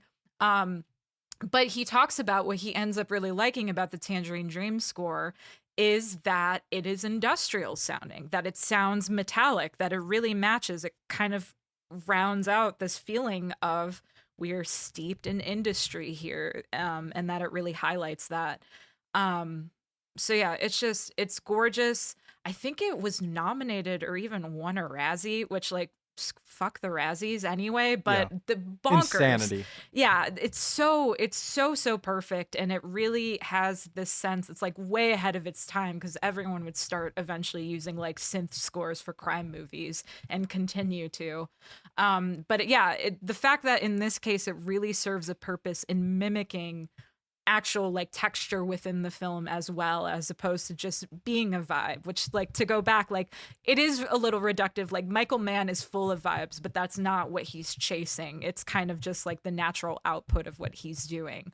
And that score is such a vibe, but it is like, it's the metals, it's the clanging, it's, you know, kind of the pulsing. There's almost like a sweat to it, and just like how methodical it is at times. Yeah, fantastic stuff. I really love it. And he works with them. Is it The Keep and Manhunter as well that he works with them? I'm not sure. The Keep is with Tangerine Dream. Yeah. I don't remember if Manhunter, but I think you're right. There's at least it's a synth score. Yeah. There's, you know, so many movies from that era that do synth scores, like the Giorgio Moroder scores and Yeah. and stuff. I'm thinking of Schrader movies, you know, from that Yeah. time that did that synth score. So yeah, it's evocative in a way that I think you're right, that if there was a blues score, like, again, I would like to see that timeline where he did that. I would like to see that version. But this is the perfect version. I wouldn't change a single Yeah. frame about this movie. Yeah. And he still finds a way to bring Chicago blues in with that one scene, which is really fantastic. And I think he does like a special thanks to the musicians in the credits too, which, aside, one of the things I love in the commentary too, they sit through the whole credits and just start naming like below the line people and saying how wonderful they are. Like, they're naming like the audio mixer and like the looper or something. I'm like, that's He's really the cool. people's Yeah, director. yeah. He appreciates the working man, the people who make the movies, Yeah. not just the famous people. Yeah. I love him. He's That's awesome. I just like, I don't need a hug from him because he wouldn't give it, but just like like a solid nod from him Yeah. would change me. He also seems very willing to talk about his work, which I think a lot of directors are a little bit removed from that. Yeah. Understandably so for some, but others are just like, you know, like him and Marty kind of feel a little kindred in that way, that it just feels, you know, I don't know, very very interesting that man is willing to talk about, you know, open up about, you know, some of these things. The way that he shoots Western Ave, I brought it up in the beginning. This is like the neighborhood I grew up in. Those car dealerships that lined Western. It sort of separated two parts of the city. I think like a lot of people use the river as a way to delineate the west side from, you know, the non-existent east side of the city. The north side really is what I'm talking about. But I really do think Western, where I grew up, is that where things start to change a little bit. And that area, I mean, I grew up going to Wells Park, playing baseball at Wells Park, and those dealerships were always these little interesting hubs of life, of people walking in and out of, like, what is the life of a person who's a car dealership? It's like, it makes sense that you can't do that as your entire life, that he'd be, you know, robbing jewel, you know, being a jewel thief on the side. That would make sense to me as a kid. And the way he shoots that part of the city is just like, you know, we talk about this with like The Fugitive. It's like, it takes someone who's from there to understand that this is a very specific flavor of the city that would not sell on a postcard. Like, this would not be a way to brag about the city or be on the tourism board. This is Western. This is kind of like, there's trash littering the street. You know, it's kind of a highway. It's kind of, you know, like filled with fumes. Yeah. But it's Chicago. Yeah. Yeah, I used to live on Western. It's fucking horrible. Yeah, it's constantly noisy. Yeah. But it is kind of beautiful to think about. Now it's like sort of, a lot of those car dealerships have gone out of business. There's still a few holdouts. But I love going by there, and you know, I used to go over by the river, down by Sunken and stuff. You know, that was a part of my childhood. So I'm just so happy that like this exists, like that he shot this area, that he documented it. You know, it's lucky. We're lucky. I mean, like I said, I've only lived in Chicago for 13 years, and that is a very different Chicago than, of course, 1980, 81 Chicago. And I'm sure, Jeremy, the Chicago, both of you grew up in. Yeah. But there, like, every spot in this movie is like hit somewhere that like has been dear to me. I used to live I was lived right by like Western and Lincoln. I used to live by the Lincoln like motel Wow, yes. lineup. And so like every time they go to the car dealership, like I feel nostalgia for over there. When he gets pulled over for the first time, that's at the Webster and Ashland Bridge, I believe. I used to live really close to there. The Marianos that's now there, I worked at for 4 years, and I used to walk that bridge all the time. That's also how I used to go to the Regal movie theater when I went to DePaul. So The like City that North? bridge, yeah. No. Well, the Webster. Oh, I'm Regal sorry, Webster. Literally Webster. Yeah. But and then where they are in Halstead, where the plating company is, I walk past there all the time when I'm going to AMC in New City, because I walk there from where I currently live pretty often, and that's like on my route. The lake is just so much of like how I love being there. The river makes me think of like walking downtown from the Gene Siskel. Like Yeah. I Green feel Mill. like, Like there's so many of these like locations that feel so specific. It's not. It's like location scouting is such an art because it like when you watch a scene, it's like this scene has to take place here. You have to feel that every time, or else your movie doesn't feel coherent. It feels too production designed. It feels too hermetic. Michael Mann, the world of Michael Mann, the Chicago of Michael Mann is created through his images. Nothing is just going out there and being, even documentaries, right? Like we all know this, we all know media theory, but like it's so, meticulously shot, and yet it feels like he could just lifted up his camera and captured life as it was. Yeah. And that is so specific based on the way that he decided to shoot the city and the locations that he chose. And they have a connection to our lives, those of us who live there. And that's so rare. It's so rare. You bring up the location scouting of it all. I was looking through my notes, and there's this article from 2021 from The Ringer. Oh, I guess I forgot to mention this, but we're talking near the 45th anniversary of this movie. Oh wow. Yeah, because it came out March 2020 March 1981. So that's fun. But during the 40th anniversary, the Ringer did like an oral history of Thief, and Mann talks about how when he was a kid, he would like spend his summer nights like driving around Chicago, just like aimlessly, and he realized later when he was in his 20s, he was like subconsciously location scouting, and he was like he says like bridges, reflections on the water, I was attracted to all of this, it thrilled me in a way.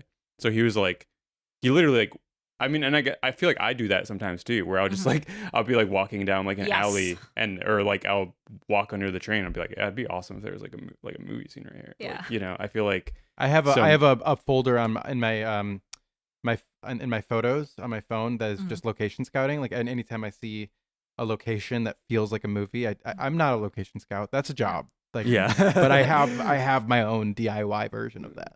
Yeah. You can do your own The Secret vision board full of your photos. Exactly. I need just like one piece of paper that I put all my life in. Like, this is my entire life. It's on this piece of paper right here. It's I mean, and when you think about it in those terms too, of like him doing that location scouting for all of his life in the city, then you do not have, the shots of looking out in the water in Florida and Manhunter, or in Los Angeles in Heat, without the way that he looked at the reflections in the river or Lake Michigan. Like, you don't have probably like the way that he captures collateral, like driving around and like these little alleys in between the buildings, if it's not like how he's thinking about that in Chicago first. And it's just, we have a little bit of ownership on that. Chicago, not in Chicago. Yeah. So much of this movie.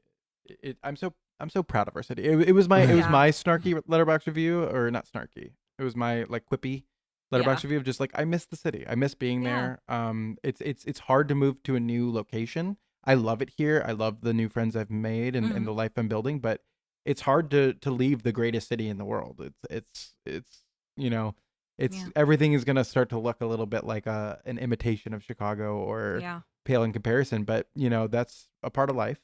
I think like so much of the way that he views the city is loving, but also the way that I view it, which is critical. Yeah. And I think that like too much media has been made about cities that is too loving. It's like too through rose-colored rose-tinted glasses. And I think the way that you have to shoot the city is through a critique or a critical lens, because that's the way that we live it. I want to shout out Chicago writer Sarah Welch Larson, and I'll send you guys this link as well. But she wrote a piece on Thief for Brightwell Dark Room for their heist theme. And it is a really great piece about both capitalism and like the way he shoots Chicago, and like this idea of like the green tinted everything, like the way it captures the city, the way it's grounded in the city, but also how it operates as a labor and like capitalism critique. And I think like to bring this all the way back to like really what Thief is doing, and that connection to Chicago is it is filled with all of these everyday people, whether it's the bar goers or whether it's the guys who are in earnest, working on like fabrication, the guy, like just the streets of Chicago, the musicians of Chicago, a diner in Chicago. You have all of this.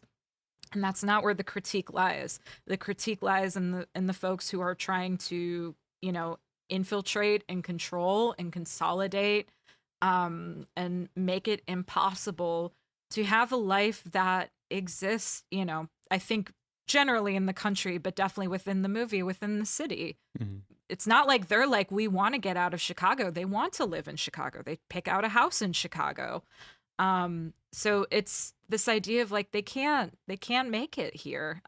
And that's Chicago in 1980, where I don't think necessarily people were like, well, I hope I make it in Chicago. That's where all of our grandparents were moving out to the suburbs. So, yeah, I mean, you could really map this against the city's history, because this is like, we can go on and on, but this is like coinciding with like a lot of white flight in the city, a lot of like disinvestment, and breaking up of neighborhoods that were really autonomous at the time. Like a lot of Latino neighborhoods and Black neighborhoods were kind of like running themselves because the city wasn't touching them. And this is around the time where you start getting like, not that there wasn't terrible like city management involvement, but you're at this point where like Harold Washington's going to be mayor within a decade. There's like this feeling for change, but there's also this exodus happening from the city, and it's really getting reconfigured. So capturing it at this time is really special. I agree completely. This is such an interesting time to be making this movie. It's interesting in the history of the United States, and it's interesting in the microcosm that is Chicago. And then even more granular, getting into the neighborhoods like we're talking about. And I think so much of, we simplify everything in life, but the North Side gets simplified a lot, I think, into being something that it's not. And I think shooting uptown the way that he did, shooting these areas, it really represents a lot about the city. And I really do think Mann has one of the best eyes for this. I hope him moving to LA and living out there for as long as he has doesn't affect the way he views Chicago, but it will, and I'm excited to talk about that when we do eventually get Heat 2. But maybe he's been secretly living in Logan Square. Have you both read it yet? Not yet. I just started it, but I haven't gotten to the Chicago part. So I'm very interested to be like, what even is happening in the city, and like how is it coming to be? I should have been on it sooner, but No, right. yeah. Is it just the prequel stuff that's in Chicago? I thought I maybe don't- Neil is from here. Because like Heat 2 Maybe takes I'm- place Yeah. both as after and before, right? That's Yeah. Yeah. It's- I haven't read it. And it's also like after in terms of the immediate aftermath, and then it's after in like then it skips to like 2000, so it's not that far into the future, which is also interesting. But Wait, yeah, are I they like believe bringing back Pacino and De Niro and stuff? the casting is kind of who knows at this Okay. point, but Because I don't. they I can don't know. Irishman them, yeah. I don't know about that. That's Yeah. awesome though. But I believe Neil McCauley, even in the original Heat, I think mentions like he used to do jobs in Chicago. Yeah. And cool. he's based on or not he why am I blanking on Pacino's character's name? But Vincent. Vincent Hanna. I believe Vincent Hanna is based on, and maybe both characters are based on actually Chicago criminals and police. It just got Interesting. transplanted to LA. So even then, it was Chicago inflected. Interesting. I guess speaking of the fact that it's interesting that this movie was filmed at this time, Jim Belushi in An Oral History of Thief mentions that this was one of like the first movies filmed here after Daly's moratorium in response to Medium Cool. Daly Senior instituted a moratorium on filming here until he died, and this was one of this Ordinary People, Blues Brothers, and something They did called Ding Dong, the Witch is Hunter. Dead at that point, I think. Yeah. Yeah. We're all filmed here, which is that's kind of a funny Yeah. group of Do you- movies. Do you think it's funny that Jim Belushi made the better Chicago movie compared to the I do Belushis? think about that. Isn't that funny? Yeah. I mean, Blues Brothers is great. Blues but- Brothers good, but Yeah. Thief is Thief. Yeah. You know, Yeah. it's just okay. Maybe I'm being a little rude. Blues Brothers has never been my movie. We will cover it when we watch it, and maybe I will Yeah. eventually see it in a different light. It's not like I'm not going to be out here being like Blues Brothers sucks. Actually, it's just like never been important to me in the way that Thief is important to me. But I mean, John is just so clearly the ball of energy, the talent, Yeah. you know, and Jim is the guy from According to Jim. But he's amazing in this movie. He's so good.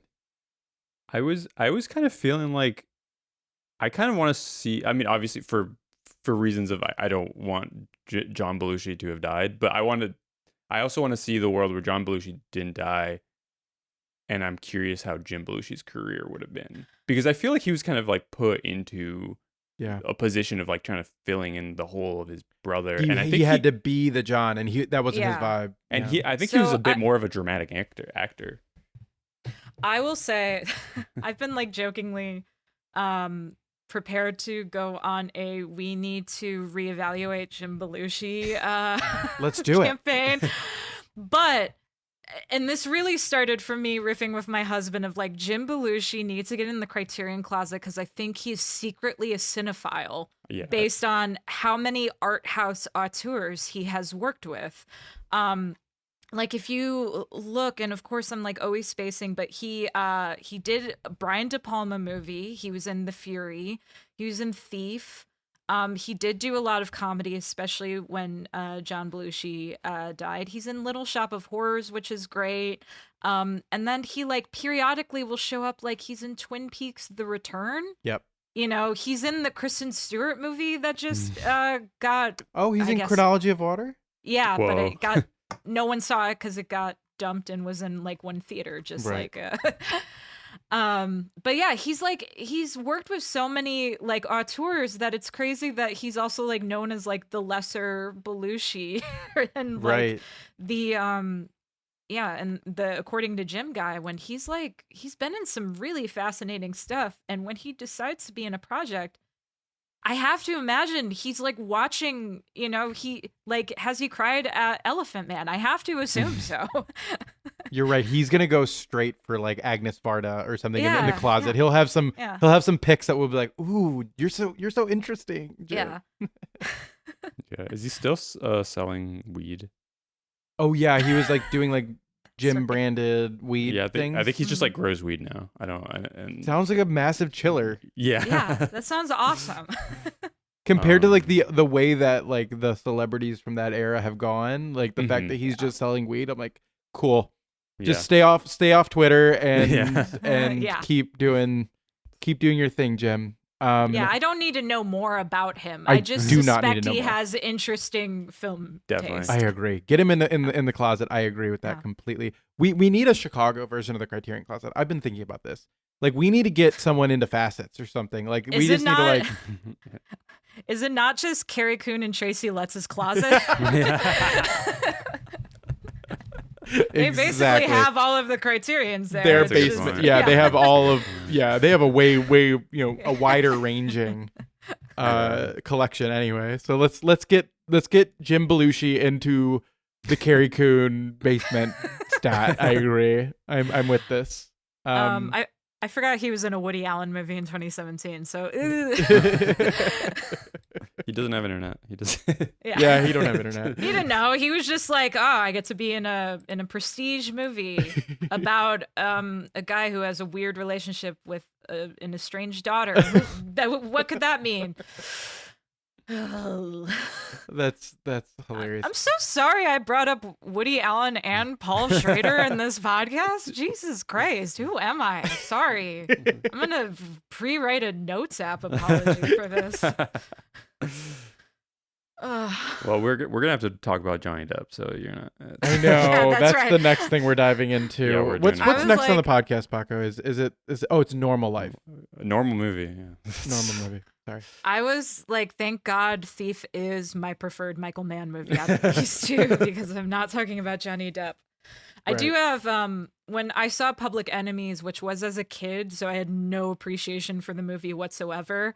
I like snuck out to the bathroom and just kind of wandered in the movie theater for a little bit while my parents were still watching it. And I remember I snuck into Sacha Baron Cohen's Bruno, which was playing at the same time, and watched about 5 minutes of Bruno in the midst of Public Enemies. So that's my Public I Enemies love those commentary. little experiences of like my example of that is that my siblings wanted I went to the movies with my family and they wanted to see what's the one where he's aging in reverse, the Fincher movie. Benjamin Button. Benjamin Button. My parents wanted to see Benjamin Button and so did I, but my siblings did not want to see that. So we went to Madagascar 2 instead, and Madagascar 2 is 80 minutes soaking wet. Like it is so much shorter than Benjamin Button. So we then snuck into another movie, and playing at the same time was Twilight. So that was my experience of watching Twilight, was that during the time that my parents watched Benjamin Button, we watched two movies. Madagascar 2, that's not the Noah Baumbach one. That's the third. That's 3. Okay. Third, yeah. Yeah, it's very Baumbach. They're like walking and talking. Yeah. They're like, are we gonna get a divorce? I don't know. Yeah, the lion punches the wall. Yeah, It's yeah. a whole thing. Is there any other aspects that you guys want to dig into about this? I know they blew up the Green Mill for real, right? That was that was a thing that they crazy. did. That they That's so actually affected the facade of the building. That's so funny. Yeah. I do know too, the Frank's house, they built a new facade for that house because they were trying not to damage the house when they blew it up, and they still damaged the house and it still had to be torn down. That's really funny. Hey, worth it. We Yeah. got this movie. Yeah. Yeah. You got to do I it mean- for real. Yeah. No, go ahead. I was just gonna say the one, or I guess something about blowing up houses. It's funny that we the second movie where they blew up an actual house. We did Child's Play. That was our first Right. first They movie blew up a covered. house for real. They were Yeah. actually going to tear down that house, Yeah. though. They did that one on purpose. Yeah. Yeah. But I guess the one thing I want to talk about maybe is just the ending, because I'm curious what your guys' thoughts are on it. It was Oh, a like it was the a dream last the whole frame. time. Yeah. Sorry. What was the ending that you want to talk about? Just the shootout. Oh, 'Cause it's I awesome. feel like it's a really interesting way to finish the movie. So it's very, very sudden. Mhm. I'm pretty sure it's the reason that it got a low cinema score. Mhm. It's leaving the audience out on like a not a satisfyingly bleak ending. It's like a, you know, just like a it's very sudden. I would say. I don't know. It's not like my favorite part of the movie. I would say personally, but it's interesting. Yeah, I think like momentum wise and the way it's shot, it's the least striking part of the movie. You almost get to a little point where you're like ready for it to end. Mm-hmm. Um because but I think what's interesting about it is what kind of works against it is there is an inevitability to Frank's tragedy. And so having the tension of the shootout, you don't necessarily like you feel like he has a tragedy regardless. So there's not this tension of like who's going to shoot out who.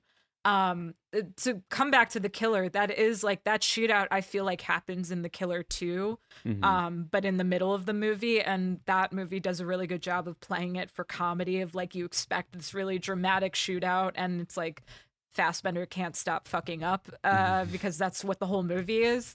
Um, but yeah, you have like this anticlimactic because you're not really holding your breath. Either way, Frank's life is over, whether he gets shot or not. I really like the choice to have it not a literal death, but kind of a metaphorical one, which is like he's just starting the cycle all over again. What's Mm-hmm. he's just back to being a freelancer. He doesn't Yeah. have his money and he doesn't have the family and now he also doesn't have the mentor.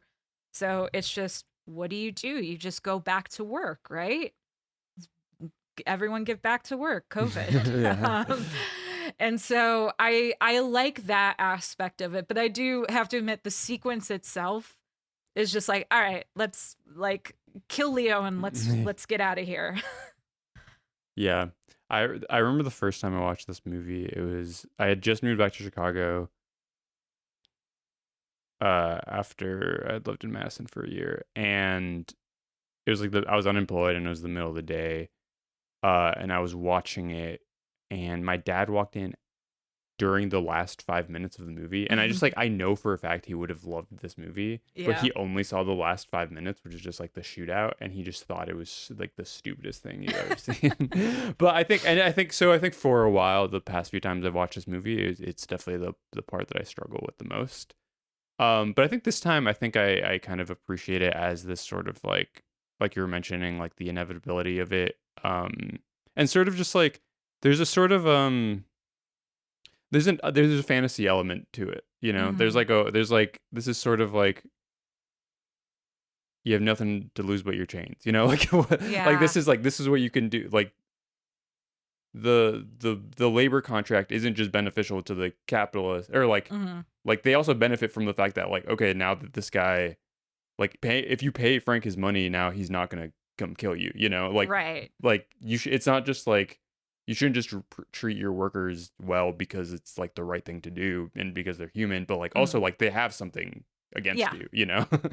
And I think it's interesting that he's willing to just like literally blow up his entire life Yeah. to remain you know, free to a certain extent, even though like he's also not free, you know. It's the idea that is more fully realized, I think, in Heat, which Mhm. is this Yeah. like you have to be willing to drop everything in 30 seconds, right? Yeah. And I think like that is the part, whatever is unfulfilling or like feels a little underbaked in this part of Thief is definitely what he finesses by the time he gets to Heat.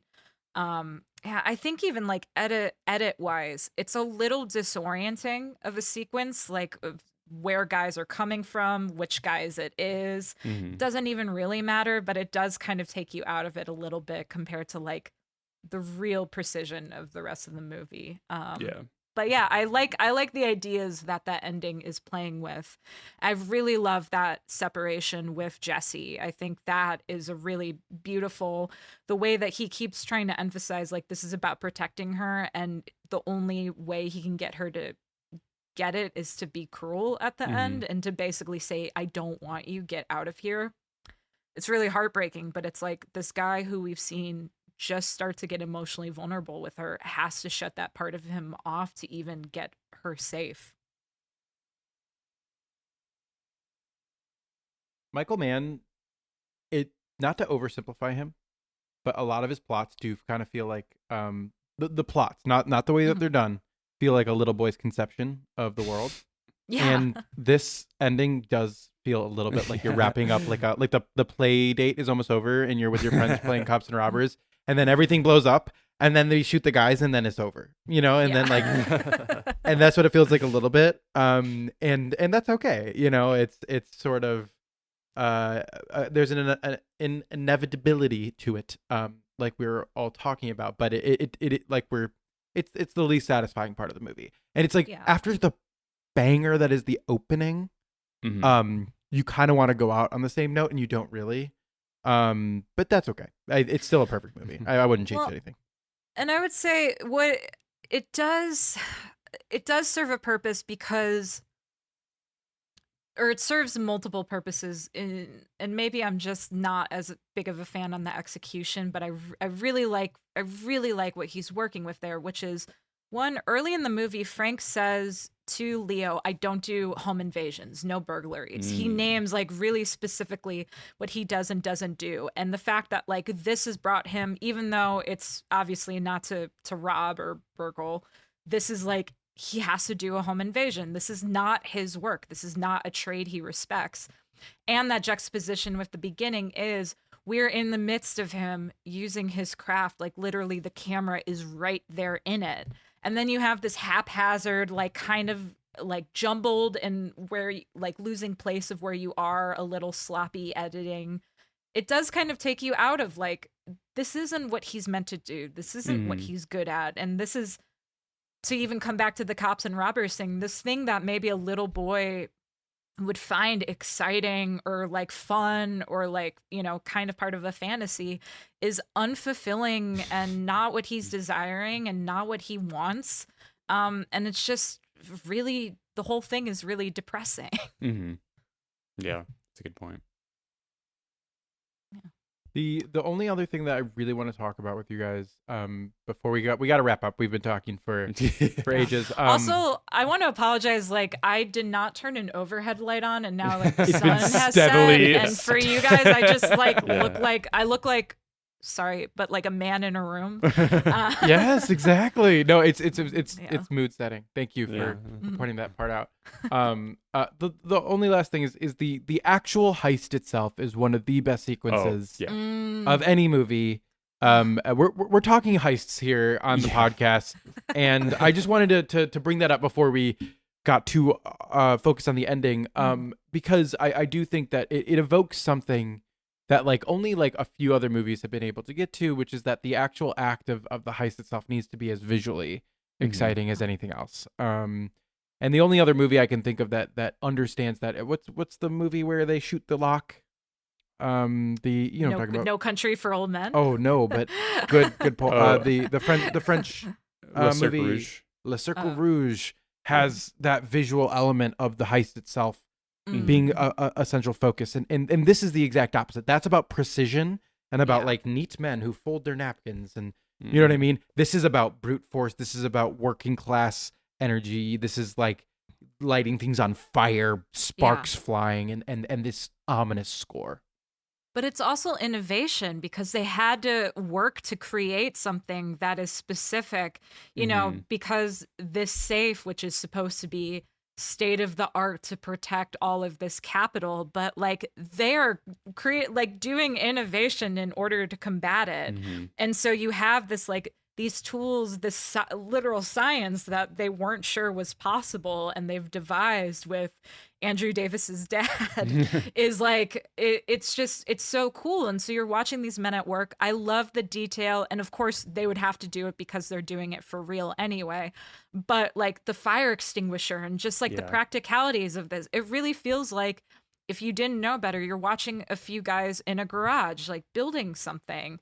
And that final moment where Frank sits and just like kind of sits with his work, because it's not about raiding the safe. It's like what he is good at for him. And that cigarette, which, I think like the most film school thing is like, if someone lights up a cigarette, it's a metaphor for sex. And it's like, that is like the sort of like sense of completion. Love it. And that, yeah. Wow. I never thought about that aspect of it. That like that release. I thought for of him. it just now. No, it's good. It's good. It's a release for him. Yeah. It's so entertaining to watch him do his job and be good at it. I really do love that aspect of this film, that none of the heists go wrong. You know what I mean? It's like so many contrived, like so many movies are trying to be about like the best secret agent. Yeah. And then they fuck something up and you're like, well, if they're the best, then why does this keep happening? Like I just watched a dog shit movie last night, Ready or Not 2. I deeply did not like it. And so much of that movie is watching people be bumbling fools, but not in a very entertaining or fun way. They're just like fucking up, and like it's like just for plot purposes, and it like I was just like waiting to be entertained, and not that I didn't need to bring Ready or Not 2 up in this movie. Okay, we get it. Yeah. We get to see movies. Yeah.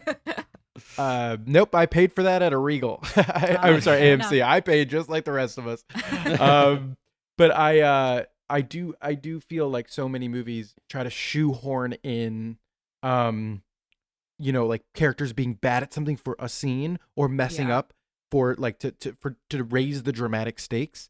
And this movie just allows the dramatic stakes to be the pressure from the boss, the things being taken away, characters being threatened, his friend being killed. Like, you know what I mean? Like life is dramatic enough and things happen. Characters make decisions, but we don't need to make him like make a big mistake. Like that doesn't need to be a part of the plot. And I appreciate that. In all of Mann's movies, really, the mistakes are always like very human. It's like a very like human choice, or the person who is an obstacle is a human. It's not a mistake. Like you again, so like Wayne Grow is the big mistake of Heat. That's the whole reason anything goes to shit. And that's really just one person's kind of like outreach or hiring or like, like OPSEC mistake, essentially. And with Thief, I mean, so much of it is about Frank being good at what he does. And that's not the problem. The problem isn't whether he's good at things, whether he has a skill set. It's that there's no place in the world for it. And that's why he has to be good. He has to be the best at it. But the mistake he made was wanting what the world deems as too much for what he deserves. And that's where the punishment comes in. And that is human. That's human for us to want those things. And it's a very human experience for something really out of our control to be what takes it away from us. It's usually not our fuck ups. It's a systemic one. I think it's a good place to end our Thief conversation. That's Thief. Yeah, I'm looking forward to Thief 2. Keep on thieving. Yeah. I think just the acting in this movie is unbelievable. Tuesday Weld is the best, and the scene in the overpass, we brushed over it, is my favorite scene in the movie. It's so beautiful. It's so well shot, and the like the teals and like the greens in that scene, it's amazing. I could watch them talk all day. We were just talking about wrapping up. Sorry. I know I was about to add to it, and I'm like, no. We could keep talking about it. That's the thing is this movie is so many. Yeah, it's the gift that keeps on giving, and rewatching his work feels like that. But instead of that, I'm going to ask you, Daniella, the question that we ask all of our guests. Do you have a recommendation for a place to eat in Chicago? Yeah, so there's a couple of places. One is like newer on my radar. I think it's been around much longer than it's been on my radar, but I love it. But the first place I want to say is JJ Thai Street Food. Fantastic. I wasn't sure I liked Thai food until I had JJ Thai. Just like incredible noodles. They have these rice sausages that are an appetizer that like I could eat a whole container of them. They're fantastic. But also, if you keep going west on Chicago Avenue, there's also Lao Pen Yu dumplings, and they are so incredible. I like got them as a treat the other night as like comfort food. And I would say both like Lao Peng Yu and JJ Thai street food are like perfect. I'm cold or I'm like kind of tired and I just like need to feel warmed up by something.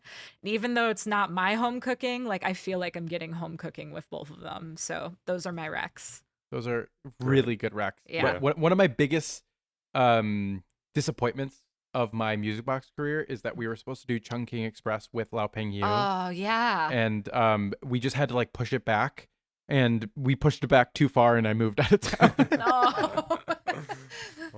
So it's okay, but Lao Peng Yu is so Yeah. good, and JJ's is a great recommendation. A recommendation I will give is the Hand Me the Mic podcast, Thank you. Daniella's podcast on Michael Shannon.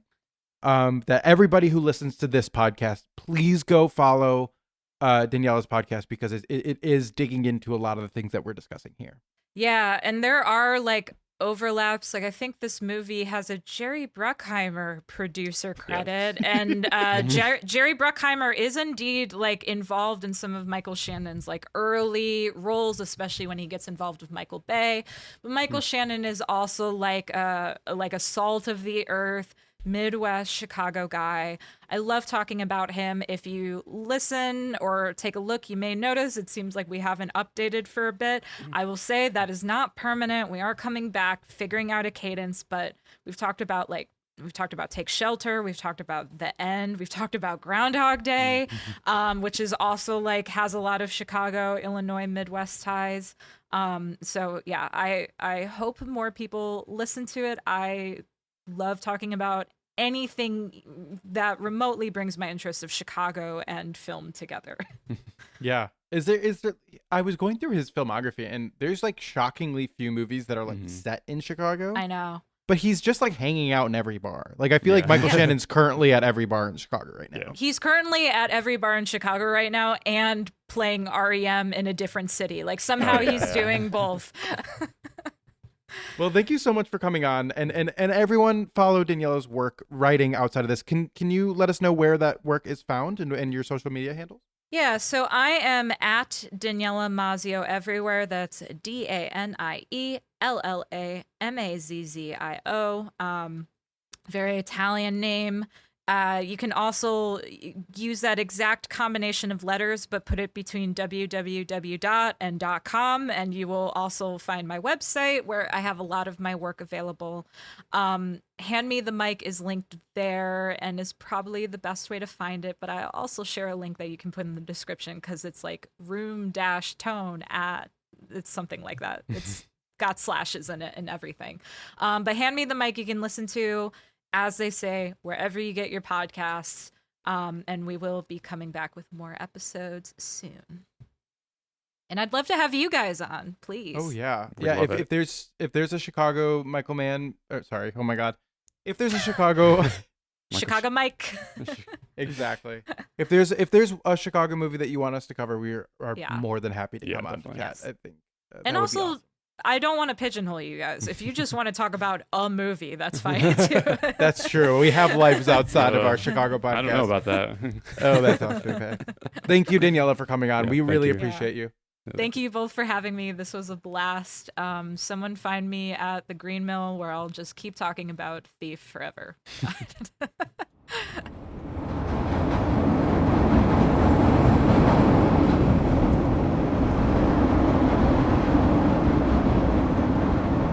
Thank you to Daniella Mazzio for talking to us about Thief. Jeremy, is there anything else you want to talk about with this movie? Yeah, I was just embarrassed to say this in front of Daniella. I hated this movie. It stunk. Bad. No, I'm kidding. It's really good, and I can keep talking about it. We did talk for a while though, so Yes. I'm gonna keep it short. There's just an endless amount of rewatchable scenes, and I think the scene that we didn't really get to is the conversation over the highway pass Mm-hmm. between Jimmy Kahn and Tuesday Weld, and that is just some of the best dialogue in the movie is in that scene.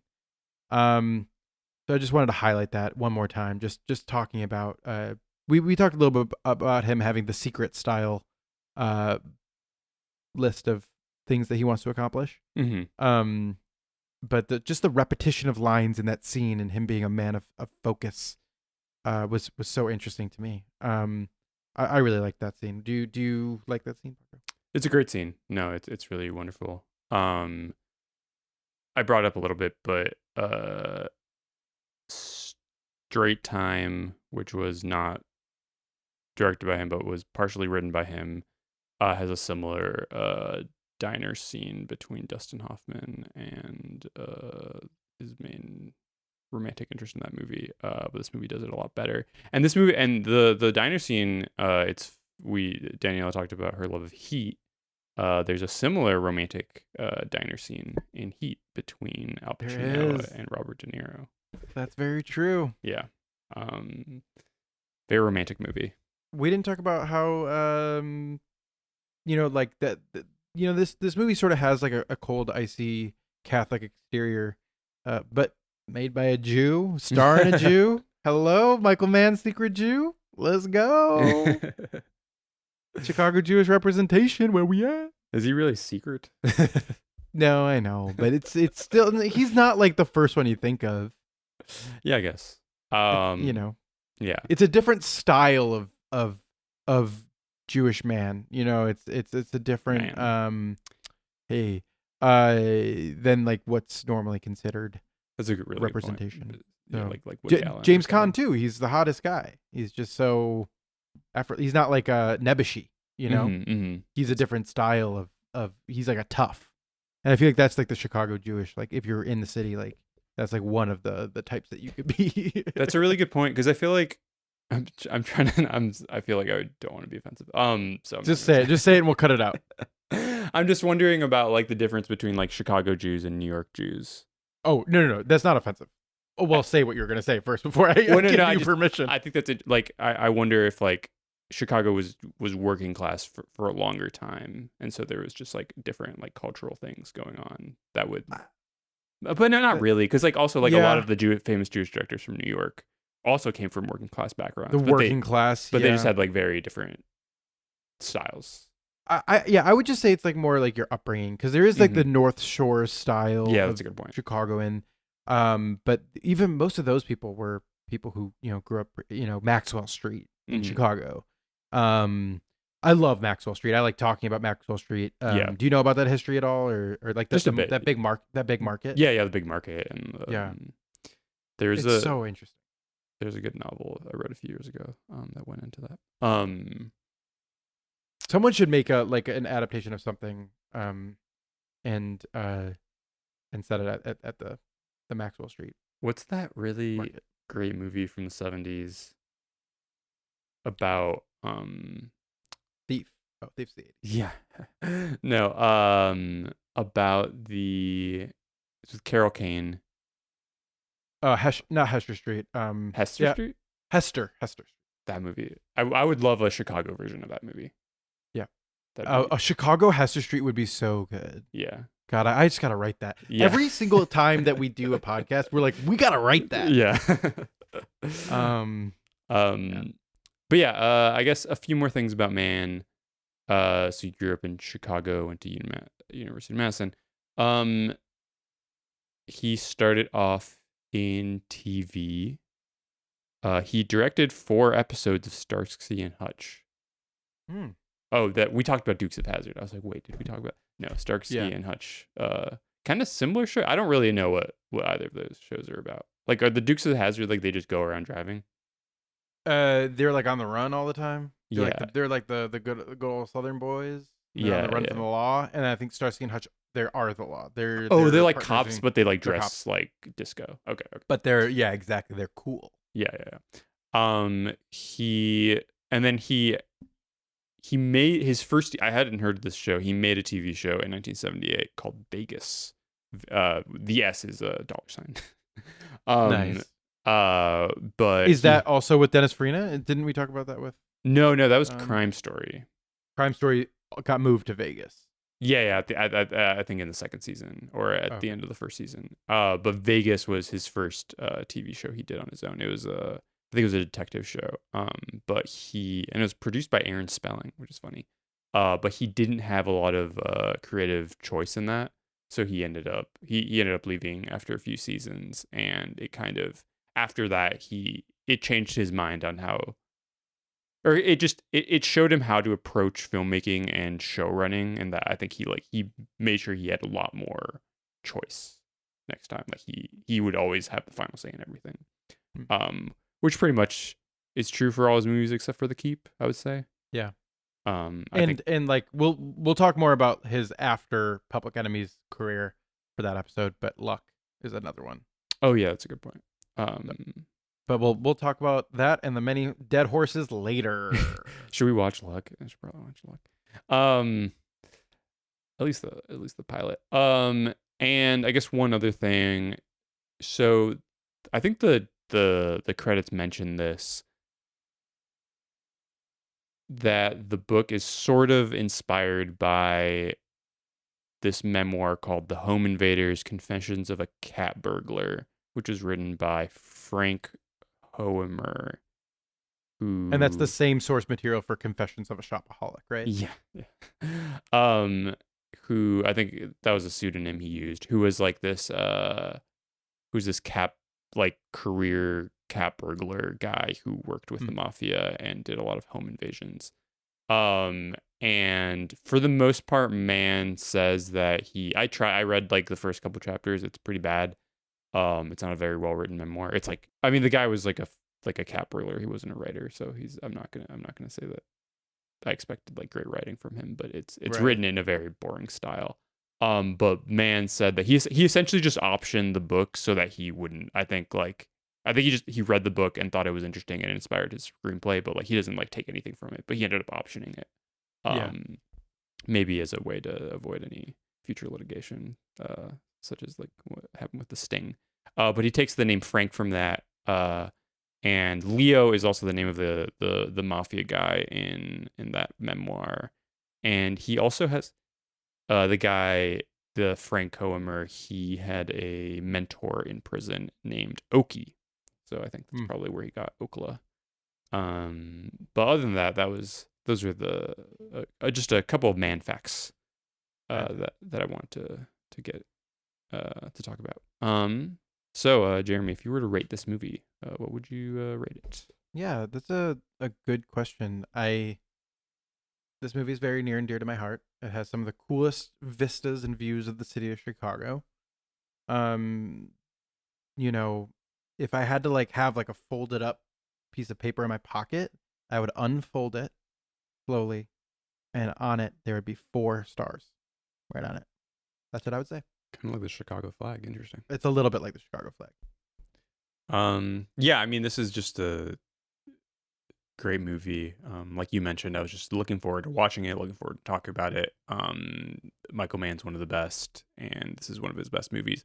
To be fair, each time I watch a Michael Mann movie, I think, oh, this is my favorite Michael Mann movie. So it's it's like that with Kubrick. It's like that with there's some directors where it's like the last one is the best one. Yeah, that's probably not true with Michael Mann. I did watch The Keep recently, and I would not say that's my favorite Michael Mann movie. But no, but Prosky's in it. Yes, and he's good in it. But so Thief is my favorite Michael Mann movie until I watched the next Michael Mann movie. So probably Public Enemies. Maybe I should watch Heat. But no, it's so great. The Chicago stuff is amazing. Just no one shot the city like him, and I can't think of that many people who will. I mean, I guess hopefully when he comes back, he'll shoot the city similarly. But I'm guessing he'll do a completely different thing. I feel like his filming style is very different from. Oh yeah, Ferrari looks very different from Thief. Yeah. From Thief. But it's such a good movie. There's so many layers to it, but it's also really entertaining. I feel like we immediately got into like the heavy like analysis stuff, but it's also just like a good movie to watch. You know, really fun movie. It's like really watchable. It's not like heady. It's not difficult, but there's so much like underneath it, like a lot of his movies. So yeah, I think I would probably give this movie 4 jewels that I stole from a safe. Like folded up in a piece of paper. Yes, exactly. That's a little bit like the flag. Yeah, I guess you could say that. I don't know. So Jeremy, do you have any recommendations you want to give to the audience? Right. What have I been watching? I've been watching so here at the theater we've been doing a series called Cartoons and Classics. So I'm trying to beef up on my children's film history. And in order to do that, I'm watching all of the Wolfgang Reitherman Disney films. Do you know Wolfgang Reitherman? No. He directed 101 Dalmatians, The Jungle Book, Sword in the Stone, the Robin Hood, Winnie the Pooh, and a few others. They're a lot looser. They feel very stoned in many ways. They're very plotless. And it's like a lot of times like characters like la la la la la going to the side and then da, da, da, da. The lines are a little sketchier. You know, it doesn't have that like sort of diamond cut precision emotional wallop that a lot of the early Disney stuff does. And it doesn't have the same reverence either. I would say there's like a lot more like looseness, modern sensibilities, jazziness. He directed some like the early Goofy shorts. Oh, interesting. And so Goofy's like a big character for him. And if you think about it, like all like his lead characters are a little bit Goofy-ish, like a little floppy, a little like, you know, a lot of like kid stuff that's like they're like bounding on the stairs. I respond really well to it. Other people call his films boring. Some of them. And I don't. I think that they just have a very loose energy, and are really fun. So I'm watching all of those right now, and I would highly recommend giving 101 Dalmatians another spin, and some of the other ones as well. I think are fantastic. So watch the Wolfgang Reitherman animated Disney films. I was always partial to Robin Hood. That one. Yeah, movie rock. I always liked that one. So good. Was he like a response? Like, was his like style kind of a response to like the Hanna-Barbera stuff and like Looney it Tunes? definitely feels very similar. Like I would say like a lot of like hijinksy like and like a character like crashes into a closet and a bunch of things come flying out. You know, there's maybe it's not in response, but maybe because that was sort of like the Xerox era. Yeah, they were trying to do it for cheaper. Yeah. And the Hanna-Barbera style is the absolute pinnacle of that, of like it's so cheap looking. And like the Disney films still look really good. And like the backgrounds are so fun, but they're kind of like, you know, they're not as like they don't look pastel-y. They're like multi-toned and layered and in weird sort of modernist ways, and I really appreciate it. Yep. He worked on like Dumbo and stuff though. So he worked on sequences of the older stuff, but I also found out, I want to mention this because this is a Chicago podcast, that there's an animator named Frank Thomas, who's one of the big Disney animators. And not only that, that's the White Sox connection. There's an animator named Anthony Rizzo, who's a Cubs player. So there's both White Sox and Cubs representation in terms of like the big Disney animators. Interesting. And that's what I wanted to say. That's funny. What would you recommend, Paco? What have you been watching? I'll actually recommend a book that I finished today. It's called Clout City: The Rise and Fall of the Chicago Political Machine by Dominic A. Pasiga. It's a Polish name, I know. I'm not good with those. But it's a new released book, or sort of, it's from last year, I think. And it's about the author traces the history of the Chicago political machine to sort of like all the way back to, you know, the 1800s, and sort of like how it was slowly built up through like coalitions of like different ethnic groups, and like the importance of like the Catholic Church and other like religious institutions, and sort of how Daley, you know, fine-tuned it, and then sort of its eventual collapse after he died. So it's really interesting. You learn a lot about, you know, all the importance of all these different neighborhoods, and how just the politics in the city used to work, and how different it is from now. You know, like I don't know who my committeeman is now, but you know, you used to know a guy who knew a guy who was connected to the alderman, and you know, and because the alderman would, you know, get you a job somewhere, or like help you, you know, get the garbage out of your alley, then you voted for him. And that was so much of what Chicago was about for a long time. And now it's very different, but it's a good book. So that's what I would recommend. All right. So thank you for listening. If you have any comments, complaints, hate mail, you can email us at chicagopodfilmcast@gmail.com. And the next movie in our One Last Score heist series will be Normal Life. So go do your homework and watch Normal Life. What year did that come out so that people choose the right Normal Life? Is there other Normal Lives? I think there's multiple Normal Lives. I believe it's 1992? 92? 6. All right. 1996. That is the John McNaughton film Normal Life with Luke Perry and Ashley Judd. Yes. A very interesting movie that I cannot wait to break down. So yes. Thank you for listening.